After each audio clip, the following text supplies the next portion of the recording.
Les touches d'ivoire étaient froides sous mes doigts.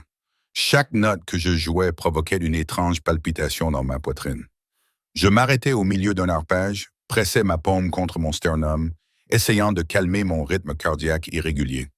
La lumière du soleil de fin d'après-midi filtrait à travers les hautes fenêtres du conservatoire municipal, projetant de longues ombres dans la salle de répétition où j'avais passé les 6 dernières heures à enseigner.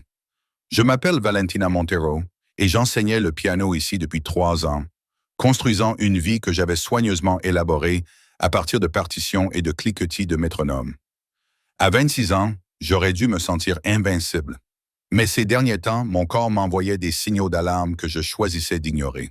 L'essoufflement après avoir monté 2 étages, les vertiges que j'attribuais au fait de sauter le déjeuner, la fatigue persistante qu'aucune quantité de sommeil ne semblait pouvoir guérir. Je jetai un coup d'œil à l'horloge antique accrochée au-dessus de la porte. 17h47. Mon dernier élève de la journée était parti depuis 13 minutes. Un enfant précoce de 8 ans qui avait enfin maîtrisé le prélude en mi mineur de Chopin. J'aurais dû ranger mes affaires et rentrer chez moi, dans mon petit appartement où mon chat Amdus réclamerait son dîner.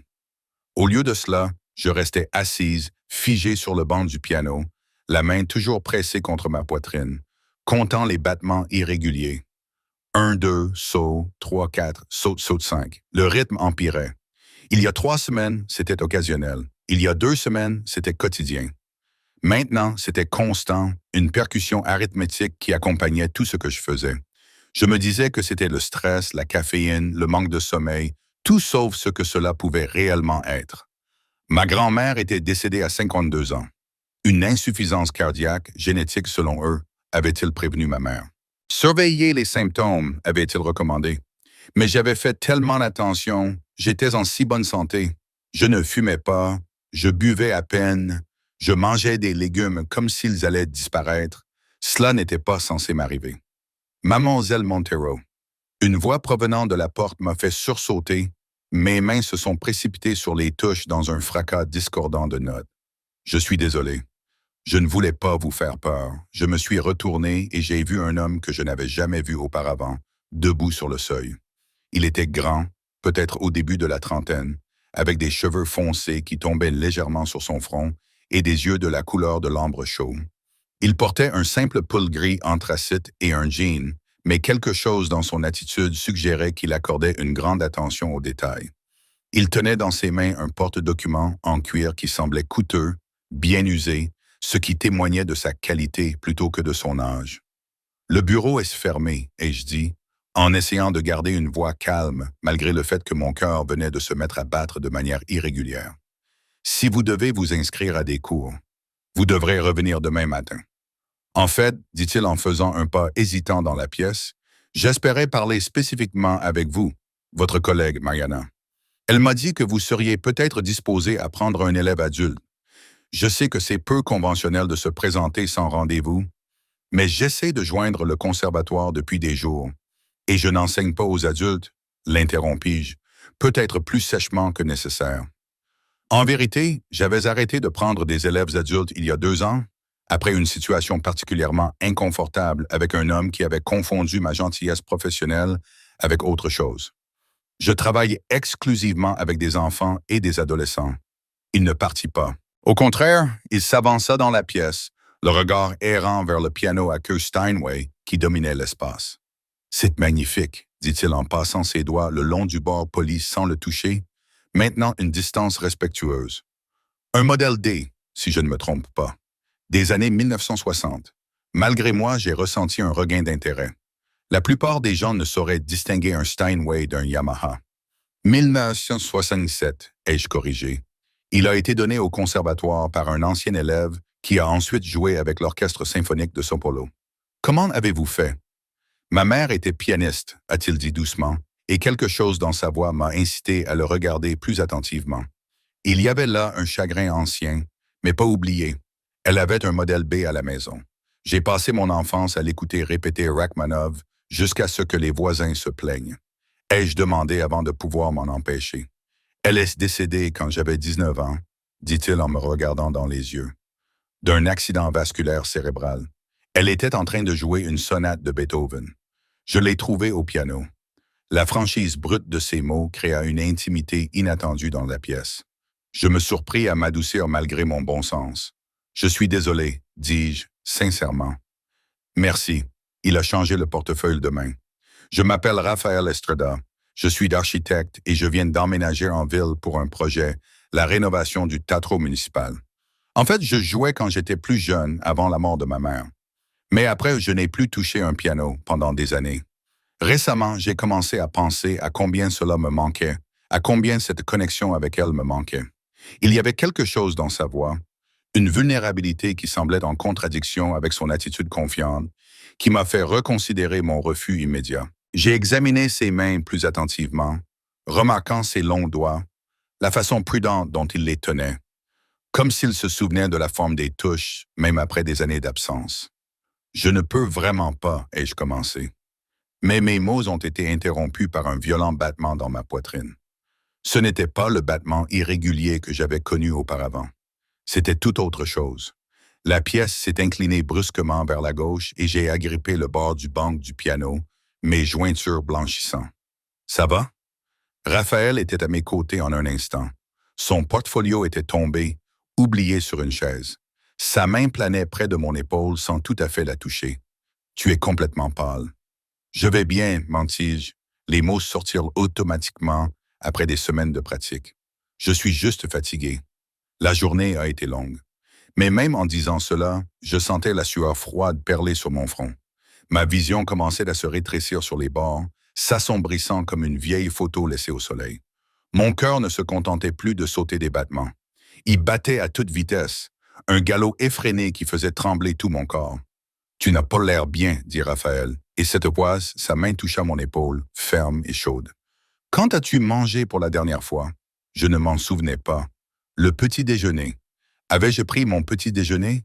Il y avait eu du café. J'en étais certaine car j'en sentais encore l'amertume sur ma langue. Mais de la nourriture?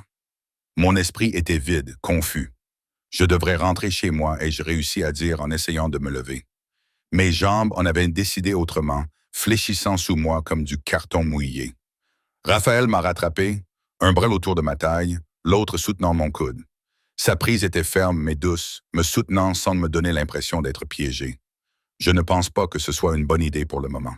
Y a-t-il quelqu'un que je devrais appeler? Un membre de ma famille? Un ami? Mes parents vivaient à 300 mètres de là, à Porto Alegre. J'avais des amis, bien sûr, Mariana du travail, quelques anciens camarades de classe que je voyais de temps en temps, mais personne d'assez proche pour appeler dans un moment comme celui-ci.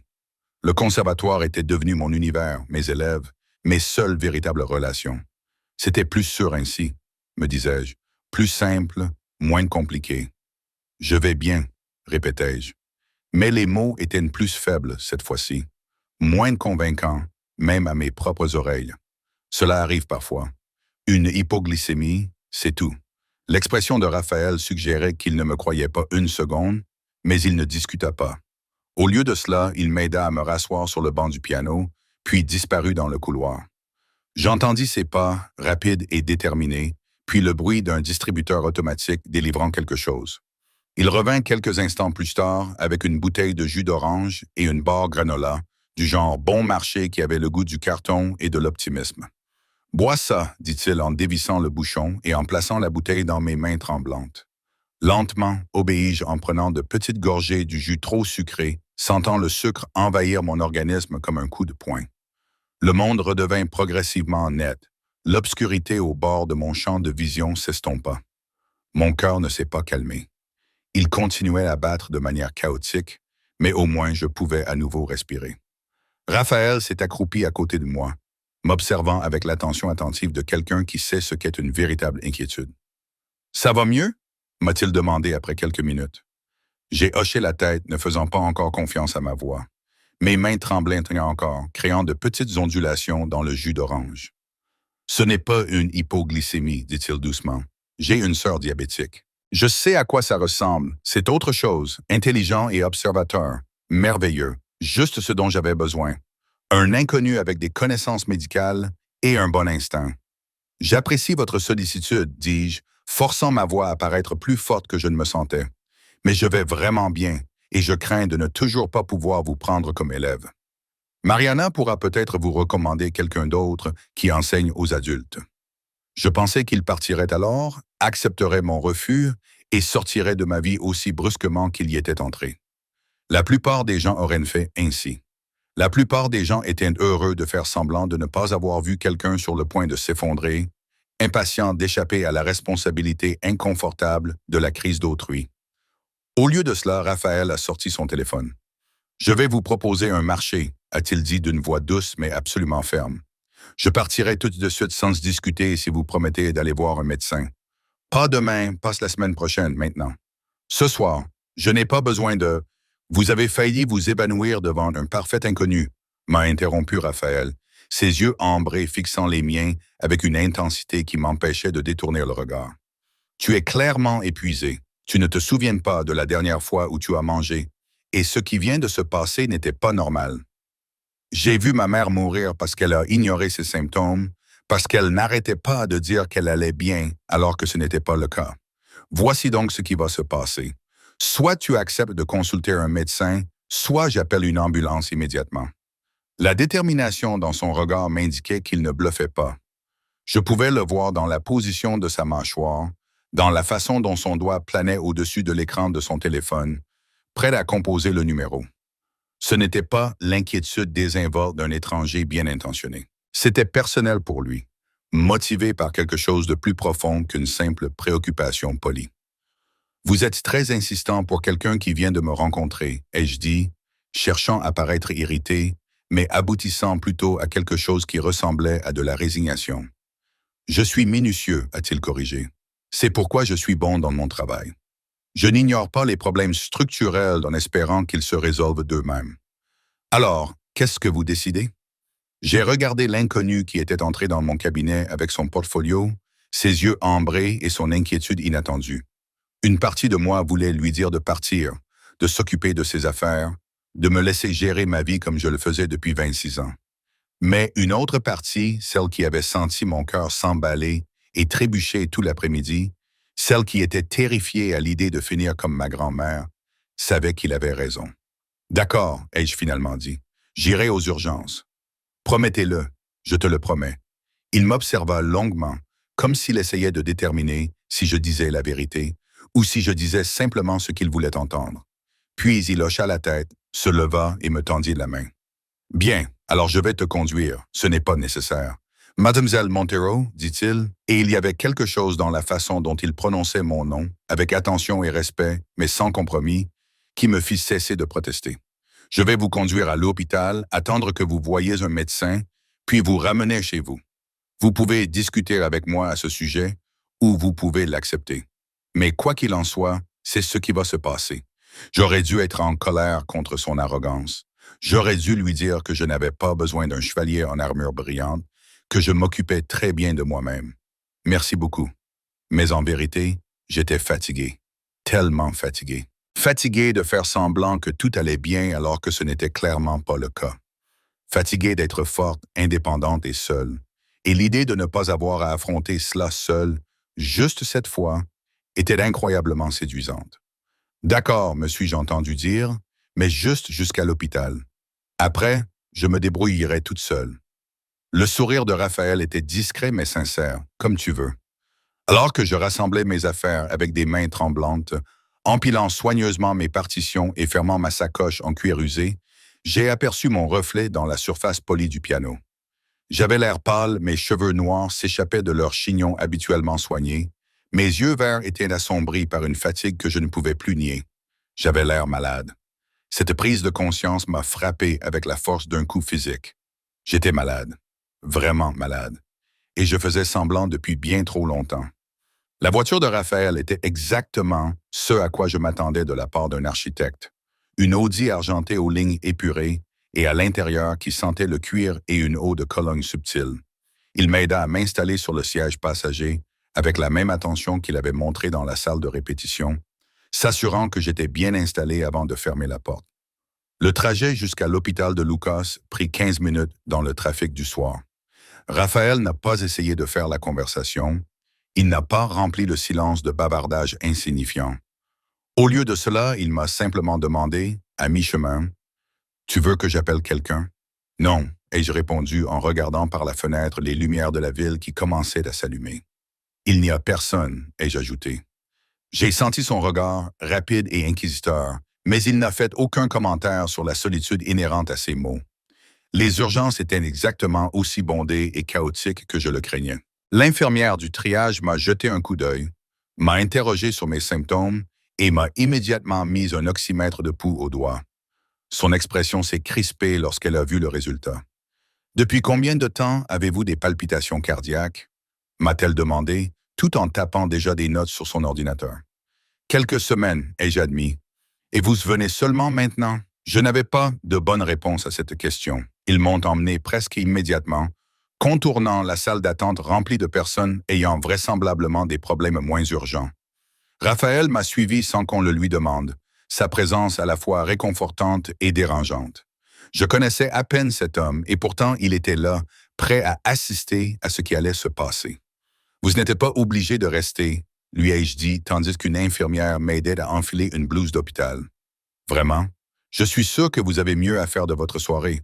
Je suis exactement là où je dois être, a-t-il répondu simplement en s'asseyant dans le fauteuil du coin. Les heures suivantes ont été consacrées à une série d'examens. Électrocardiogramme, analyse sanguine, radiographie pulmonaire, échocardiogramme. Les médecins allaient et venaient, le visage impassible, posant des questions et prenant des notes. Raphaël est resté pendant tout ce temps, silencieux dans son coin, sortant parfois pour passer des coups de fil, mais revenant toujours. Il était près de 23 heures lorsque le Dr. Helena Cardardozo est enfin arrivée avec les résultats. Elle était plus jeune que je ne l'avais imaginé, peut-être 40 ans, avec des yeux bienveillants et une franchise qui suggérait qu'elle ne croyait pas aux compliments hypocrites. « Mademoiselle Monto », a-t-elle dit en tirant une chaise à côté de mon lit d'hôpital, « je dois vous parler de ce que nous avons découvert. Mon cœur traître et défaillant, s'est remis à battre à toute vitesse. Raphaël s'est levé de sa chaise dans le coin et j'ai été reconnaissante de sa présence. Vous souffrez de ce qu'on appelle une cardiomyopathie dilatée. Le docteur Cardozo a expliqué. Il s'agit d'une affection dans laquelle le muscle cardiaque s'affaiblit et s'élargit, ce qui rend plus difficile le pompage efficace du sang par le cœur. Dans votre cas, cela semblait être génétique, probablement la même affection qui a touché votre grand-mère. La pièce a semblé basculer à nouveau, mais cette fois-ci, cela n'avait rien à voir avec une hypoglycémie. « C'est grave ?» ai-je réussi à demander. Le docteur Cardozo avait l'air gentil, mais honnête. Assez grave pour que vous deviez commencer un traitement immédiatement. Médicaments, changement de mode de vie, surveillance étroite et, en fonction de votre réponse au traitement, nous devrons peut-être envisager des interventions plus agressives. Comme quoi? Concentrons-nous d'abord sur les médicaments, a-t-elle dit, ce qui, d'après moi, signifiait que les alternatives étaient trop effrayantes pour être discutées maintenant. Je vais vous garder en observation cette nuit, vous mettre sous bêta-bloquant et inhibiteur de l'ECA. Nous verrons comment vous réagissez. Après son départ, le silence dans la pièce était assourdissant. Je fixais la perfusion dans mon bras, le moniteur cardiaque qui émettait des bips irréguliers. Je pensais que mon avenir s'effondrait comme une partition laissée sous la pluie. « Valentina », dit Raphaël doucement, utilisant mon prénom pour la première fois. « Je suis désolé. Tu n'es pas obligé de rester, ai-je répété, la voix brisée. Je suis sûr que ce n'est pas ainsi que tu imaginais ta soirée quand tu es venu chercher des cours de piano. » Non, a-t-il acquiescé. Ce n'est pas le cas, mais je reste quand même. Et il est resté. Tout au long de la nuit, malgré mes larmes, malgré les infirmières qui venaient toutes les 2 heures vérifier mes signes vitaux, il est resté. Je ne le savais pas encore alors que je m'endormais enfin au son de mon cœur défaillant sur le moniteur. Mais Raphaël Estrada venait de devenir la chose la plus dangereuse dans mon monde soigneusement contrôlé. Car pour la première fois depuis des années, je commençais à vouloir quelque chose que je ne pouvais pas avoir. Je commençais à vouloir demain. La chambre d'hôpital sentait l'antiseptique et l'air vicié particulier qui avait été recyclé trop souvent. Je me suis réveillé sous la faible lumière du soleil filtrant à travers les stores industriels et le bip régulier du moniteur cardiaque qui était devenu la bande sonore de ma nouvelle réalité. J'avais la bouche pâteuse et tous les muscles de mon corps me faisaient mal après une nuit passée dans un lit conçu par quelqu'un qui n'avait manifestement jamais dormi. Raphaël était toujours là. Il avait changé de position pendant la nuit. passant de la chaise en plastique inconfortable à un canapé 2 places en vinyle légèrement moins inconfortable sous la fenêtre. Son long corps était replié de manière inconfortable, un bras replié sous sa tête en guise d'oreiller, son pull gris anthracite froissé. Il semblait profondément mal à l'aise et absolument déterminé, même dans son sommeil. Je l'observais dans la lumière du matin, cet étranger qui avait fait irruption dans ma vie au pire moment. Ou peut-être, me souffla une voix traîtresse dans mon esprit, au meilleur moment. Son visage était plus doux dans son sommeil. Les rides d'inquiétude autour de ses yeux s'étaient estompées.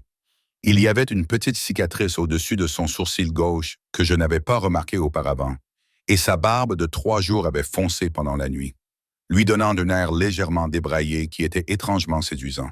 « Arrête, me suis-je dit fermement. Tu souffres d'une maladie cardiaque dégénérative. Tu ne penses pas à son charme. » Comme s'il sentait mon regard, Raphaël a ouvert les yeux. Pendant un instant, il a semblé désorienté, oubliant clairement où il se trouvait. Puis ses yeux ont croisé les miens et il s'est redressé rapidement, passant une main dans ses cheveux. « Tu es réveillé, a-t-il dit inutilement. Comment te sens-tu? Comme si j'avais passé la nuit à l'hôpital, ai-je répondu, cherchant à plaisanter, mais ratant complètement mon coup. Ma voix était rauque, émue. Tu n'étais pas obligé de rester. Tu dois être très mal à l'aise. J'ai dormi dans des endroits pires que celui-ci, dit-il en s'étirant d'une manière qui suggérait que son dos n'était pas d'accord. Des chantiers de construction, des terminaux d'aéroport, ma chambre d'étudiant. Ce semestre-là, j'avais 3 colocataires. Il se leva et se dirigea vers la petite table où quelqu'un, probablement une infirmière, avait laissé un verre d'eau dans un gobelet en plastique. « Je peux ?» J'ai acquiescé, et il a versé de l'eau avec la même attention minutieuse qu'il semblait apporter à tout. Il m'a aidé à m'asseoir légèrement, ajustant le lit à l'aide des commandes avant de me tendre le gobelet. Ses doigts ont effleuré les miens lors du transfert, chaud et ferme. « Merci, ai-je dit doucement, d'être resté pour tout. Mais vraiment, tu devrais rentrer chez toi, te reposer correctement.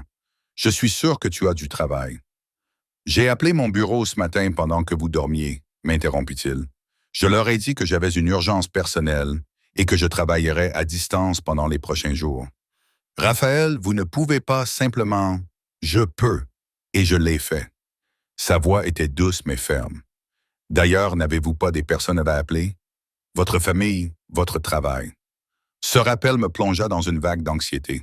Mes parents, le conservatoire, Amadeus, qui avait passé toute la nuit seul, sans nourriture ni eau. Les réalités pratiques d'une maladie chronique s'accumulaient déjà, et j'avais été diagnostiqué il y a moins de 12 heures. Mon chat, dis-je soudainement. J'ai un chat. Il a passé toute la nuit seul. Donne-moi tes clés et ton adresse, dit Raphaël immédiatement. Je vais aller le nourrir et m'assurer qu'il va bien. Tu n'as pas à le faire, Valentina. La façon dont il prononça mon nom m'empêcha de protester. Laisse-moi t'aider, s'il te plaît.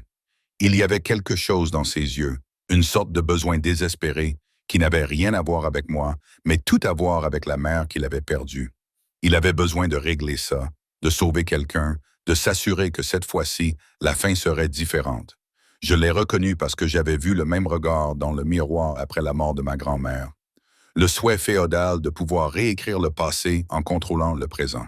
« D'accord », ai-je dit doucement, en lui indiquant où je cachais ma clé de secours sous le paillasson. « Il s'appelle Amadeus.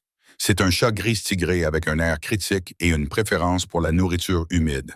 Les boîtes sont dans le placard au-dessus de l'évier. » Raphaël sourit, une expression sincère qui transforma son visage fatigué.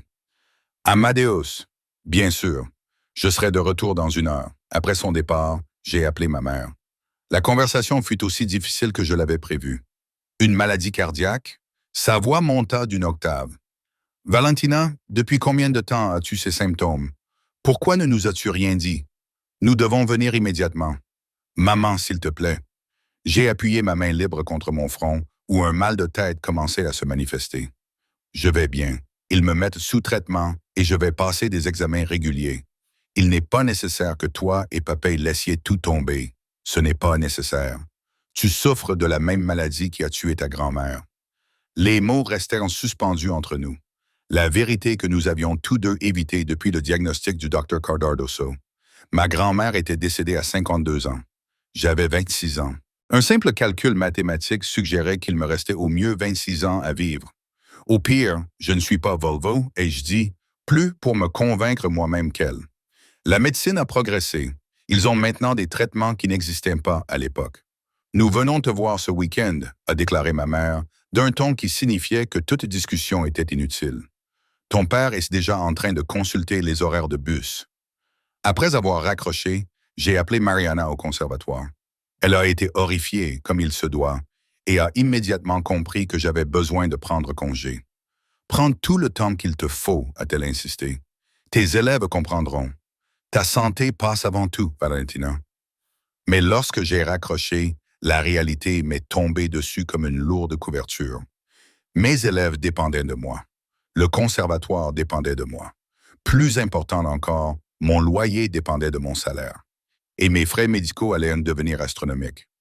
Le système de santé publique brésilien couvrait les soins de Bemel, mais les médicaments mentionnés par le Dr Cardoso, les contrôles réguliers, les éventuelles interventions futures, tout cela allait rapidement faire grimper la facture.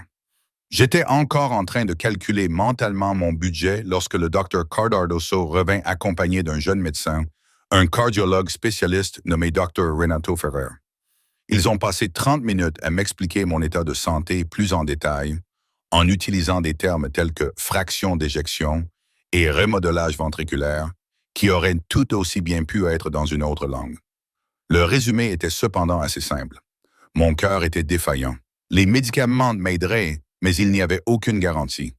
Je devrais éviter le stress, ce qui était impossible, me reposer beaucoup, ce qui était risible pour quelqu'un avec mon emploi du temps, et venir régulièrement pour des contrôles. Il y avait 25% de chances que mon état se stabilise avec les médicaments, 50% de chances que je continue à décliner lentement et 25% de chances que je décline rapidement. Et si je décline rapidement, me suis-je demandé? Le Dr Ferrer et le Dr Cardoso ont échangé un regard. Dans ce cas, nous devrons envisager des options de traitement plus agressives, a déclaré le Dr Ferrer avec prudence, y compris la possibilité d'une transplantation. Mais je tiens à souligner que nous en sommes encore loin. Une greffe. Ce mot a résonné dans mon esprit longtemps après leur départ. Longtemps après que l'infirmière soit venue me remettre mes papiers de sortie et un sac en plastique rempli de flacons de médicaments, chacun accompagné d'avertissements sur les effets secondaires et les interactions.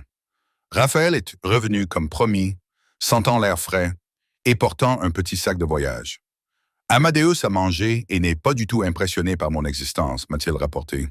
Je t'ai aussi mis quelques vêtements et des articles de toilette. J'espère que ça te convient. J'ai essayé de deviner ce dont tu aurais besoin. J'ai fouillé dans le sac et j'y ai trouvé des vêtements propres, ma brosse à dents et même la petite tortue de jade que je gardais sur ma table de chevet. Un cadeau de ma grand-mère. Cette attention aux détails m'a serré la gorge. Merci. J'ai réussi à faire tout ça. Je ne sais pas comment je vais m'en sortir. Tu n'as pas à me rembourser, dit rapidement Raphaël. Je ne tiens pas les comptes. Mais pourquoi? La question jaillit avant que je puisse la retenir. Pourquoi fais-tu cela? Tu ne me connais même pas. Il resta silencieux pendant un long moment, regardant par la fenêtre la ville au loin. Quand il parla, sa voix était douce mais ferme. Quand ma mère a eu son accident vasculaire cérébral, j'étais chez un ami. Elle m'a appelé 3 fois, mais je n'ai pas répondu parce que nous regardions un film et que j'avais mis mon téléphone en mode silencieux. Quand je suis rentré chez moi, il était trop tard. L'ambulancier a dit que si quelqu'un l'avait trouvé ne serait-ce que 30 minutes plus tôt, il s'est interrompu. J'ai passé les 12 dernières années à me demander ce qui se serait passé si j'avais répondu au téléphone. Si j'avais été là, si j'avais prêté attention aux signes qu'elle montrait depuis des semaines. Raphaël, ce n'est pas... Je sais que ce n'est pas ma faute, m'a-t-il interrompu. Logiquement, je le sais, mais la logique ne change rien à ce que je ressens. Alors, quand je t'ai vu hier clairement mal en point et ignorant clairement ton état, je n'ai pas pu m'en aller. Je ne pouvais pas être à nouveau celui qui ne répond pas au téléphone. La franchise brute dans sa voix a brisé quelque chose en moi. J'ai soudain compris que cela n'avait rien à voir avec moi. J'étais un substitut de sa mère, une chance de rédemption pour une tragédie qu'il n'avait pas causée. Je ne suis pas ta deuxième chance, ai-je dit doucement. Tu ne peux pas me sauver pour compenser le fait de ne pas l'avoir sauvé. Je sais, a-t-il répondu en me regardant dans les yeux.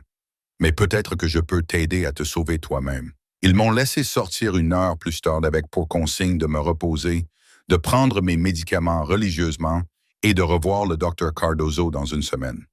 Raphaël m'a raccompagné chez moi en silence, mais c'était un silence confortable, le genre qui n'avait pas besoin d'être comblé. Mon appartement était exactement comme je l'avais laissé, à part quelques changements apportés par Raphaël lors de sa visite. Amadeus m'accueillit avec son indifférence habituelle, puis se mit immédiatement à réclamer son repas de l'après-midi, alors qu'il venait d'être nourri quelques heures plus tôt. Il est très motivé par la nourriture, expliquai-je, tandis que Raphaël m'aidait à m'installer sur mon canapé. J'ai remarqué, a dit Raphaël d'un ton sec. Il a essayé de manger mon lacet pendant que je le nourrissais. La banalité du moment. Nous étions tous les deux dans mon petit appartement, discutant de mon chat ridicule comme si c'était normal, comme si nous étions amis, comme si mon monde ne venait pas d'être complètement détruit, et cette douceur ordinaire était presque douloureuse. Raphaël, ai-je dit alors qu'il se dirigeait vers la porte, clairement décidé à partir. J'ai besoin de te dire quelque chose et j'ai besoin que tu m'écoutes vraiment. Il se retourna et attendit. Ce problème avec mon cœur, ça ne va pas s'améliorer. Dans le meilleur des cas, les médicaments ralentiront la progression. Dans le pire des cas, je me suis forcé à le dire. Dans le pire des cas, il me reste peut-être quelques années. Et même si je subis une greffe, il n'y a aucune garantie. Donc, quoi que ce soit, fis-je en faisant un geste entre nous deux. Peu importe ce que tu penses qu'il pourrait se passer ici, c'est impossible. Je ne te laisserai pas t'investir dans quelqu'un qui a une date d'expiration. Raphaël m'a regardé longuement, l'expression indéchiffrable. Puis il a fait quelque chose à laquelle je ne m'attendais pas. Il a souri. « Valentina, a-t-il dit, tout le monde a une date d'expiration. C'est juste qu'on ne sait généralement pas quand elle est. Au moins, tu es honnête à ce sujet. Je suis sérieux. Moi aussi. » Il revint vers moi et s'accroupit pour être à la hauteur de mes yeux. « Je ne te demande pas de m'épouser. Je ne te déclare pas mon amour éternel. Je te dis simplement, laisse-moi être ton ami. Laisse-moi t'aider à traverser cette épreuve. Et si en cours de route, cela devient plus que cela, » il haussa les épaules. « Nous verrons bien le moment venu, mais pour l'instant, pouvons-nous simplement commencer par une amitié? » Je voulais dire non. Je voulais le protéger d'une inévitable déception amoureuse, le repousser avant qu'il ne se rapproche trop. Mais j'étais tellement fatigué d'être seul, tellement fatigué de prétendre que j'étais assez forte pour tout gérer toute seule. « Juste ami », ai-je finalement dit. « Juste ami », a-t-il acquiescé en se levant et en me tendant la main. Des amis qui veillent parfois à ce que l'autre ne s'effondre pas dans les salles de répétition. J'ai pris sa main, sa poignée de main était chaude et ferme. Cela me semblait juste. Après son départ, je me suis assise seule dans mon appartement, entourée des flacons de médicaments censés me maintenir en vie et du silence qui était mon compagnon constant depuis des années. Amadeus a sauté sur mes genoux, ronronnant de manière critique, et j'ai enfoui mon visage dans sa fourrure. J'avais une maladie cardiaque dégénérative. J'avais un inconnu qui s'était autoproclamé mon ange gardien. J'avais des parents qui allaient arriver ce week-end avec leur inquiétude, leur amour et toutes les dynamiques familiales compliquées que j'avais évitées jusqu'à présent. Et j'avais le choix. Je pouvais repousser tout le monde, les protéger de la douleur de mon déclin inévitable. Ou je pouvais accepter leur aide, accepter leur amitié, accepter que peut-être, juste peut-être, le temps qu'il me restait méritait d'être vécu plutôt que subi. Mon téléphone vibra, signalant un SMS provenant d'un numéro inconnu. Je suis bien rentré. Amadeus m'a lancé un regard noir à travers ta fenêtre quand je suis parti. Je pense qu'il te protège. C'est un chat intelligent. Raphaël. Malgré tout, je souris. Il sait très bien juger les gens, répondis-je. Dois-je m'inquiéter? Vint la réponse immédiate. Absolument, répondis-je. Mon téléphone sonna un instant plus tard. La voix de Raphaël était chaleureuse et amusée. Tu vas me faire travailler pour cette amitié, n'est-ce pas? Me respecterais-tu si je ne le faisais pas? Absolument pas, a-t-il répondu, et je pouvais entendre le sourire dans sa voix. À propos, as-tu mangé aujourd'hui? J'ai regardé l'heure, 15h47. J'avais mangé une demi-tranche de pain grillé à l'hôpital ce matin. Défini manger, ai-je répondu évasivement. J'apporte le dîner à 19h, déclara Raphaël. Rien d'extraordinaire, juste de la soupe et du pain de l'endroit près de ton appartement. Les médicaments que tu prends sont plus efficaces avec de la nourriture. Tu as fait des recherches sur mes médicaments. Je suis minutieux, tu te souviens? 19 heures, Valentina. Et si tu penses ne pas me laisser venir, je demanderai à Amadeus de m'appeler. On ne peut pas dresser les chats. Je commençais, mais il avait déjà raccroché. Je suis restée assise là, le téléphone à la main, et j'ai senti quelque chose d'inhabituel remuer dans ma poitrine. Ce n'était pas mon cœur défaillant, même s'il continuait à battre de manière irrégulière, comme d'habitude. C'était autre chose, quelque chose de plus chaud, de plus dangereux. C'était de l'espoir. Et l'espoir, je commençais à le comprendre, était peut-être le diagnostic le plus terrifiant de tous. Raphaël est arrivé à 19 heures pile avec 2 récipients de calo verde et une miche de pont d'eau encore chaude enveloppée dans du papier qui laissait des taches de graisse sur le sac. L'odeur seule suffisait à faire grogner mon estomac, trahissant le fait que je n'avais rien mangé depuis le toast de l'hôpital. Je l'ai entendu, dit-il, un sourire se dessinant au coin de sa bouche alors qu'il déballait la nourriture sur ma petite table de cuisine. À quand remonte ton dernier vrai repas? Je commence à penser que tu me surveilles, dis-je, mais mes mots étaient dénués de colère. En vérité, j'avais passé la dernière heure à fixer mon réfrigérateur, essayant de trouver l'énergie nécessaire pour cuisiner quelque chose, n'importe quoi. Mais la fatigue provoquée par les nouveaux médicaments m'avait cloué au canapé comme un poids. Quelqu'un doit le faire, répondit Raphaël en versant la soupe dans les bols dépareillés que j'avais collectionnés dans diverses brocantes au fil des ans. Les instructions du Dr. Cardardoso préconisaient des repas réguliers. Je m'assure simplement que tu suis les recommandations du médecin. Je voulais insister sur le fait que j'étais parfaitement capable de me nourrir seul, mais la vérité était que je survivais depuis si longtemps grâce au café et à ma détermination que la notion même de nutrition me semblait étrangère. J'ai accepté le bol qu'il m'a tendu et j'ai pris une gorgée timide. La soupe était parfaite, copieuse et réconfortante, avec juste assez d'épices pour me rappeler que j'étais en vie. C'est vraiment bon, ai-je admis. C'est la recette de ma mère, a dit Raphaël doucement, en s'installant en face de moi avec son propre bol. Elle en faisait tous les dimanches.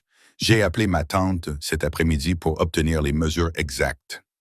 La mention désinvolte de sa mère est restée suspendue dans l'air entre nous. Je l'ai regardé casser un morceau de pont d'éjau. Ses gestes étaient prudents et délibérés, et je me suis demandé ce que cela lui coûtait de préparer cette soupe pour faire ressurgir des souvenirs qui devaient encore être douloureux. Parle-moi d'elle, ai-je dit doucement. De ta mère, si tu veux. Raphaël leva les yeux, une lueur de surprise traversant son visage. Puis son expression s'adoucit et il posa sa cuillère. Maria Estrada, dit-il, et il y avait de la révérence dans la façon dont il prononçait son nom. Elle était petite, à peine 1,50 m, mais elle avait cette présence qui remplissait toute une pièce. Quand elle jouait du piano, les hommes adultes pleuraient. Elle s'est produite partout au Brésil dans sa vingtaine, mais ensuite elle est tombée enceinte de moi et a décidé qu'elle voulait plutôt enseigner. Elle disait qu'apporter la musique dans les foyers était plus important que de se produire dans les salles de concert. Elle semble remarquable. Elle l'était. Il fit une pause, tournant sa cuillère entre ses mains. Elle était aussi têtue comme une mule quand elle a commencé à avoir des maux de tête, des vertiges, des moments où elle oubliait ses mots au milieu d'une phrase. Elle attribuait cela au stress, au vieillissement, à la fatigue.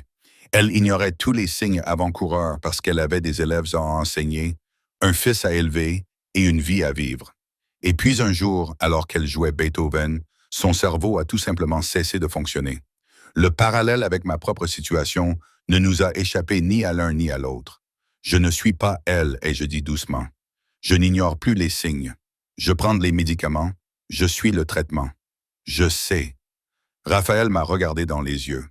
Et je sais que je suis probablement trop protecteur, que je projette mon propre traumatisme sur ta situation. Mon thérapeute s'en donnerait à cœur joie avec ça. Tu vois un thérapeute? Depuis 10 ans, a-t-il répondu sans honte. 2 fois par mois. C'est la meilleure décision que j'ai jamais prise. Honnêtement, le chagrin ne disparaît pas, mais au moins, maintenant, je sais comment vivre avec au lieu de me noyer dedans. Son honnêteté était désarmante. La plupart des gens, en particulier les hommes, ne parlaient pas de thérapie comme si c'était aussi normal que d'aller chez le dentiste. Mais Raphaël parlait de sa santé émotionnelle avec la même franchise pratique qu'il apportait à tout le reste. Je devrais probablement consulter un thérapeute, m'entendis-je dire. Il me semble insuffisant de gérer un diagnostic terminal avec seulement mon chat. Dégénératif, corrigea Raphaël. Pas terminal. Il y a une différence, n'est-ce pas? Je repoussai ma soupe, mon appétit ayant soudainement disparu. Le médecin a dit, dans le meilleur des cas, je stabilise mon état grâce aux médicaments. Ce n'est pas une amélioration, Raphaël. Cela ne fait que retarder l'inévitable. N'est-ce pas le propre de toute vie? Il s'est penché en avant, ses yeux ambrés intenses. Retarder l'inévitable? Je pourrais sortir maintenant et me faire renverser par un bus. Vous pourriez réagir très bien au traitement et vivre encore 50 ans. Nous ne le savons pas, Valentina. C'est justement le problème. Personne ne le sait. Oui, mais la plupart des gens n'ont pas de cardiologue qui leur donne des statistiques sur leur mortalité. Je fus interrompu par une violente palpitation dans ma poitrine, du genre qui brouille ma vision. Ma main se posa sur mon sternum, appuyant fort comme si je pouvais réguler manuellement le rythme. Raphaël fut à mes côtés en un instant, sa main sur mon épaule. « Respire », m'a-t-il dit calmement. « Inspire par le nez, expire par la bouche, doucement et lentement. » J'ai suivi ses instructions, me concentrant sur le mouvement régulier de ma poitrine, l'air frais qui pénétrait dans mes poumons, la chaleur de sa main qui m'ancrait dans le présent. Peu à peu, mon cœur a retrouvé son rythme irrégulier habituel, anormal, mais au moins pas extrêmement dangereux. « Ça va mieux ?» m'a demandé Raphaël après 1 minute. J'ai hoché la tête, ne faisant pas confiance à ma voix. C'était désormais la réalité. Des épisodes aléatoires qui pouvaient survenir à tout moment, n'importe où. La conscience constante de ma propre mortalité battant à un rythme irrégulier dans ma poitrine. « Tu devrais te reposer », m'a dit Raphaël, déjà en train de débarrasser la table. « Je vais nettoyer. »« Ce n'est pas la peine, Valentina. » Il s'est tourné vers moi et il y avait quelque chose dans son expression qui m'a fait cesser de protester. « Laisse-moi t'aider, s'il te plaît, même si ce n'est que pour faire la vaisselle. » Alors je l'ai laissé faire. Je me suis installé sur le canapé. Amadus s'est immédiatement installé sur mes genoux, tandis que Raphaël s'affairait dans ma petite cuisine avec une efficacité surprenante. Il a fait la vaisselle, essuyé les plans de travail et même rangé mon placard à épices, qui était dans un désordre chaotique depuis que j'avais emménagé 3 ans auparavant. « Tu sais, ai-je dit en le regardant travailler, pour quelqu'un qui m'a rencontré il y a seulement 2 jours, tu es remarquablement envahissant. »« Je préfère serviable », a-t-il répondu sans se retourner. De plus, nous sommes amis maintenant. Les amis s'entraident. Les amis ont généralement plus de 48 heures d'histoire commune. La qualité prime sur la quantité. Il a essuyé le dernier bol et s'est tourné vers moi. Certaines personnes se connaissent depuis des années sans jamais vraiment se comprendre. D'autres se rencontrent et se comprennent immédiatement. Je pense que nous sommes dans le second cas. Il avait raison, et cela me terrifiait, car comprendre quelqu'un signifiait le laisser entrer dans sa vie.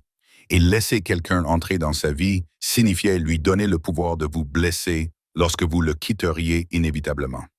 Mon téléphone vibra, m'annonçant un message de ma mère. « Ton père et moi arriverons samedi matin. Nous logerons à l'hôtel Central. Ne discute pas. » Je montrai le message à Raphaël. « Mes parents viennent ce week-end. C'est une bonne chose, non? Tu auras besoin de soutien. »« Tu ne connais pas ma mère, » ai-je répondu sèchement. Elle va arriver avec 17 opinions différentes sur mon traitement, au moins 3 suggestions de médecine alternative et un plan détaillé sur la façon dont je devrais réorganiser toute ma vie. Raphaël a ri. Elle a l'air redoutable. C'est le moins qu'on puisse dire. J'ai hésité, puis j'ai demandé. « Tu voudrais les rencontrer? Mes parents? Je veux dire, pas ce week-end, ce serait trop, mais peut-être après leur installation. » La question m'a autant surprise qu'elle a semblé surprendre Raphaël. Je ne savais pas vraiment pourquoi je l'avais posée. Nous ne sortions pas ensemble. Nous avions établi que nous étions juste amis. Mais l'idée de devoir gérer l'intensité bien intentionnée de ma mère sans la présence rassurante de Raphaël m'a soudainement semblé insurmontable. « J'aimerais bien », a répondu Raphaël doucement. « Si tu es sûr. » Avant que je puisse répondre, un autre SMS est arrivé. Celui-ci provenait d'un numéro inconnu. « Valentina, ici le Dr Cardozo. Je voulais prendre de vos nouvelles après votre premier jour sous les nouveaux médicaments. Si vous avez des inquiétudes ou des effets secondaires, n'hésitez pas à appeler la ligne d'urgence. Sinon, je vous verrai lors de votre suivi la semaine prochaine. » Cette attention personnelle était touchante, même si elle était aussi légèrement déconcertante. J'ai montré le message à Raphaël. « Elle semble minutieuse », a-t-il observé. Tout le monde dans ma vie semble soudainement minutieux, ai-je répondu avec ironie. Il a eu la décence de prendre un air légèrement penaud. Peut-on nous en vouloir? Tu t'es effondré dans une salle de répétition il y a moins de 48 heures. Techniquement, j'ai failli m'effondrer. Tu m'as rattrapé avant que je ne touche le sol. Une distinction qui, j'en suis sûr, réconforterait grandement tout le monde. Il a regardé sa montre. Je devrais te laisser te reposer, mais je t'enverrai un SMS demain pour prendre de tes nouvelles. Raphaël, juste en tant qu'ami, m'a-t-il interrompu. Les amis prennent des nouvelles les uns des autres, surtout quand l'un d'eux s'adapte à de nouveaux médicaments pour le cœur. Après son départ, je me suis assise dans l'obscurité grandissante de mon appartement, trop fatigué pour me lever et allumer la lumière. Amadeus ronronnait sur mes genoux, son poids chaud m'apportant un petit réconfort face à l'énormité de tout ce qui avait changé. Mon téléphone a de nouveau vibré. « Raphaël, je suis bien rentré. Prends tes médicaments du soir. Et Valentina, merci de m'avoir laissé t'aider. » J'ai longuement regardé le message avant de répondre. « Merci d'avoir insisté. » Sa réponse est arrivée immédiatement. « Quelqu'un doit le faire. Tu es incapable de prendre soin de toi. Je m'en sors très bien depuis 26 ans. » Ai-je répondu. « Défini, très bien. » A-t-il rétorqué, faisant écho à mon évitement précédent au sujet de l'alimentation. Malgré tout, j'ai souri. « Bonne nuit, Raphaël. Bonne nuit, Valentina. Fais de beaux rêves. » J'ai pris mes médicaments du soir, une petite montagne de pilules que je devais prendre à des heures précises, et je me suis installé dans mon lit. Mais le sommeil ne vint pas facilement. Mon esprit revenait sans cesse aux paroles de Raphaël sur la qualité plutôt que la quantité, sur les liens qui transcendent le temps. Et s'il avait raison, et si la durée de la relation avec quelqu'un importait moins que la profondeur de la compréhension que l'on atteignait? Ma grand-mère avait toujours dit que certaines âmes se reconnaissaient instantanément, que le véritable lien ne se mesurait pas en années, mais en moments de véritable compréhension. Était-ce ce qui se passait ici? Raphaël et moi reconnaissions-nous quelque chose en l'autre qui allait au-delà des circonstances? Ou étais-je simplement seul et effrayé, m'accrochant à la première personne qui m'avait montré une gentillesse sincère? J'étais encore éveillé lorsque mon téléphone vibra, m'annonçant un nouveau message. Celui-ci venait de Mariana. « Je prends juste de tes nouvelles. Comment vas-tu? As-tu besoin de quelque chose? Les élèves ont demandé de tes nouvelles. La petite Sophia a pleuré quand je lui ai dit que tu serais absente pendant un certain temps. Tu leur manques. L'idée que Sophia, cette petite fille vive et enthousiaste, qui venait de maîtriser le prélude de Chopin, pleure mon absence me serrait le cœur d'une manière tout à fait différente. J'avais construit toute ma vie autour de ces élèves, autour du conservatoire, autour de la sécurité et de la prévisibilité des partitions et des cours programmés. À présent, tout était incertain. Serais-je capable de reprendre l'enseignement? Aurais-je l'énergie, l'endurance et la fiabilité nécessaires pour enseigner? Ou allais-je devenir l'une de ces histoires tragiques, celle d'une jeune enseignante tombée malade et contrainte d'abandonner tout ce qu'elle aimait? Dis à Sophia qu'elle me manque aussi. Ai-je répondu à Mariana, et que je reviendrai dès que les médecins m'y autoriseront. C'était une promesse que je n'étais pas sûr de pouvoir tenir, mais c'était le seul réconfort que je pouvais lui offrir. La semaine qui a suivi a établi un nouveau rythme dans ma vie. Je me réveillais, prenais mes médicaments du matin et attendais de voir comment ils allaient agir sur moi. Certains jours étaient meilleurs que d'autres. Certains jours, je me sentais presque normal, comme si mon cœur avait décidé de coopérer avec le traitement. D'autres jours, le simple fait de sortir du lit me donnait l'impression de gravir une montagne. Raphaël m'envoyait un SMS tous les matins. « Bonjour, comment te sens-tu? As-tu pris ton petit déjeuner? » Et tous les soirs, il prenait de mes nouvelles. « Comment s'est passée ta journée? As-tu pris tes médicaments du soir? » Cette surveillance constante aurait dû me sembler intrusive. Mais au contraire, je la percevais comme une bouée de sauvetage, comme si quelqu'un dans le monde s'intéressait à moi et se souciait de savoir si j'avais survécu à une nouvelle journée. Nous avons pris nos habitudes. Raphaël passait 3 ou 4 fois par semaine, toujours avec de la nourriture, de la soupe, des sandwichs, et une fois même un poulet rôti entier qu'il avait réussi à convaincre sa tante de préparer. Nous mangions ensemble à ma petite table de cuisine, parlant de tout et de rien. Son travail sur la rénovation municipale du Teatro, mes élèves et leurs diverses excentricités, sa famille à São Paulo, ma relation compliquée avec mes parents. Nous ne parlions pas de mon cœur. Nous ne parlions pas de sa mère. Nous ne parlions pas de l'avenir, du passé ou de quoi que ce soit de trop lourd. Nous existions simplement ensemble, et c'était à la fois la chose la plus confortable et la plus terrifiante que j'avais jamais vécue. Car quelque part entre les livraisons de soupe, les rappels de médicaments et les SMS tardifs, je tombais amoureuse de Raphaël Estrada. Et tomber amoureuse alors que mon cœur était déjà défaillant semblait être le pire timing possible dans l'histoire des mauvais timings. C'était le jeudi soir, 5 jours après mon diagnostic, que tout a basculé. Raphaël avait apporté cette fois-ci de la nourriture indienne, du palak paneer et du naan à l'ail provenant d'un restaurant près de son bureau. Nous mangions et discutions gentiment pour savoir si Chopin ou Debussy était le meilleur. Chopin, évidemment, mais Raphaël était obstinément du côté de Debbie lorsque mon téléphone a sonné. Dr. Cardardoso. J'ai répondu immédiatement, mon appétit ayant disparu. Les médecins n'appelaient pas à 20 heures pour annoncer de bonnes nouvelles. Mademoiselle Montero, a dit le Dr. Cardardoso, et j'ai pu entendre le contrôle minutieux dans sa voix. J'ai besoin que vous veniez à l'hôpital demain matin. Nous avons reçu les résultats de quelques tests supplémentaires que nous avons effectués et nous avons certaines choses à discuter. Quel genre de choses? Ma voix semblait lointaine, comme si elle appartenait à quelqu'un d'autre. Je préfère en discuter en personne. Pouvez-vous venir à 9 heures? Après avoir raccroché, je suis restée assise à regarder mon repas refroidir, les mains tremblantes. Valentina, la voix de Raphaël était douce. Qu'est-ce qu'elle a dit? Elle veut que je vienne demain. J'ai croisé son regard. Elle n'a pas voulu me dire pourquoi au téléphone. Nous savions tous les deux ce que cela signifiait. D'après mon expérience, les médecins n'insistent pour avoir une conversation en personne que lorsque les nouvelles sont suffisamment mauvaises pour que vous ayez besoin d'aide pour les accepter. Je viendrai avec toi, a immédiatement répondu Raphaël. Tu n'es pas obligé. Je sais que je ne suis pas obligé. Il a tendu la main par-dessus la table et a pris la mienne. Je veux venir. S'il te plaît, Valentina, laisse-moi venir. J'ai regardé nos mains jointes, les siennes grandes et chaudes, les miennes petites et tremblantes. Je devrais me retirer, ai-je pensé. Je devrais le protéger de ce qui va suivre.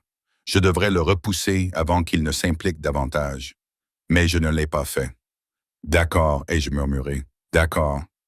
Cette nuit-là, après le départ de Raphaël, je me suis tenu à ma fenêtre, regardant les lumières de la ville et me demandant ce que demain nous réservait.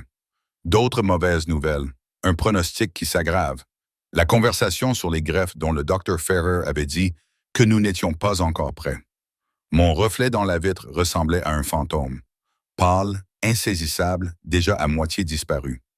Mais quand j'ai regardé mon téléphone et vu le message de bonne nuit de Raphaël, quoi que demain nous réserve, nous y ferons face ensemble.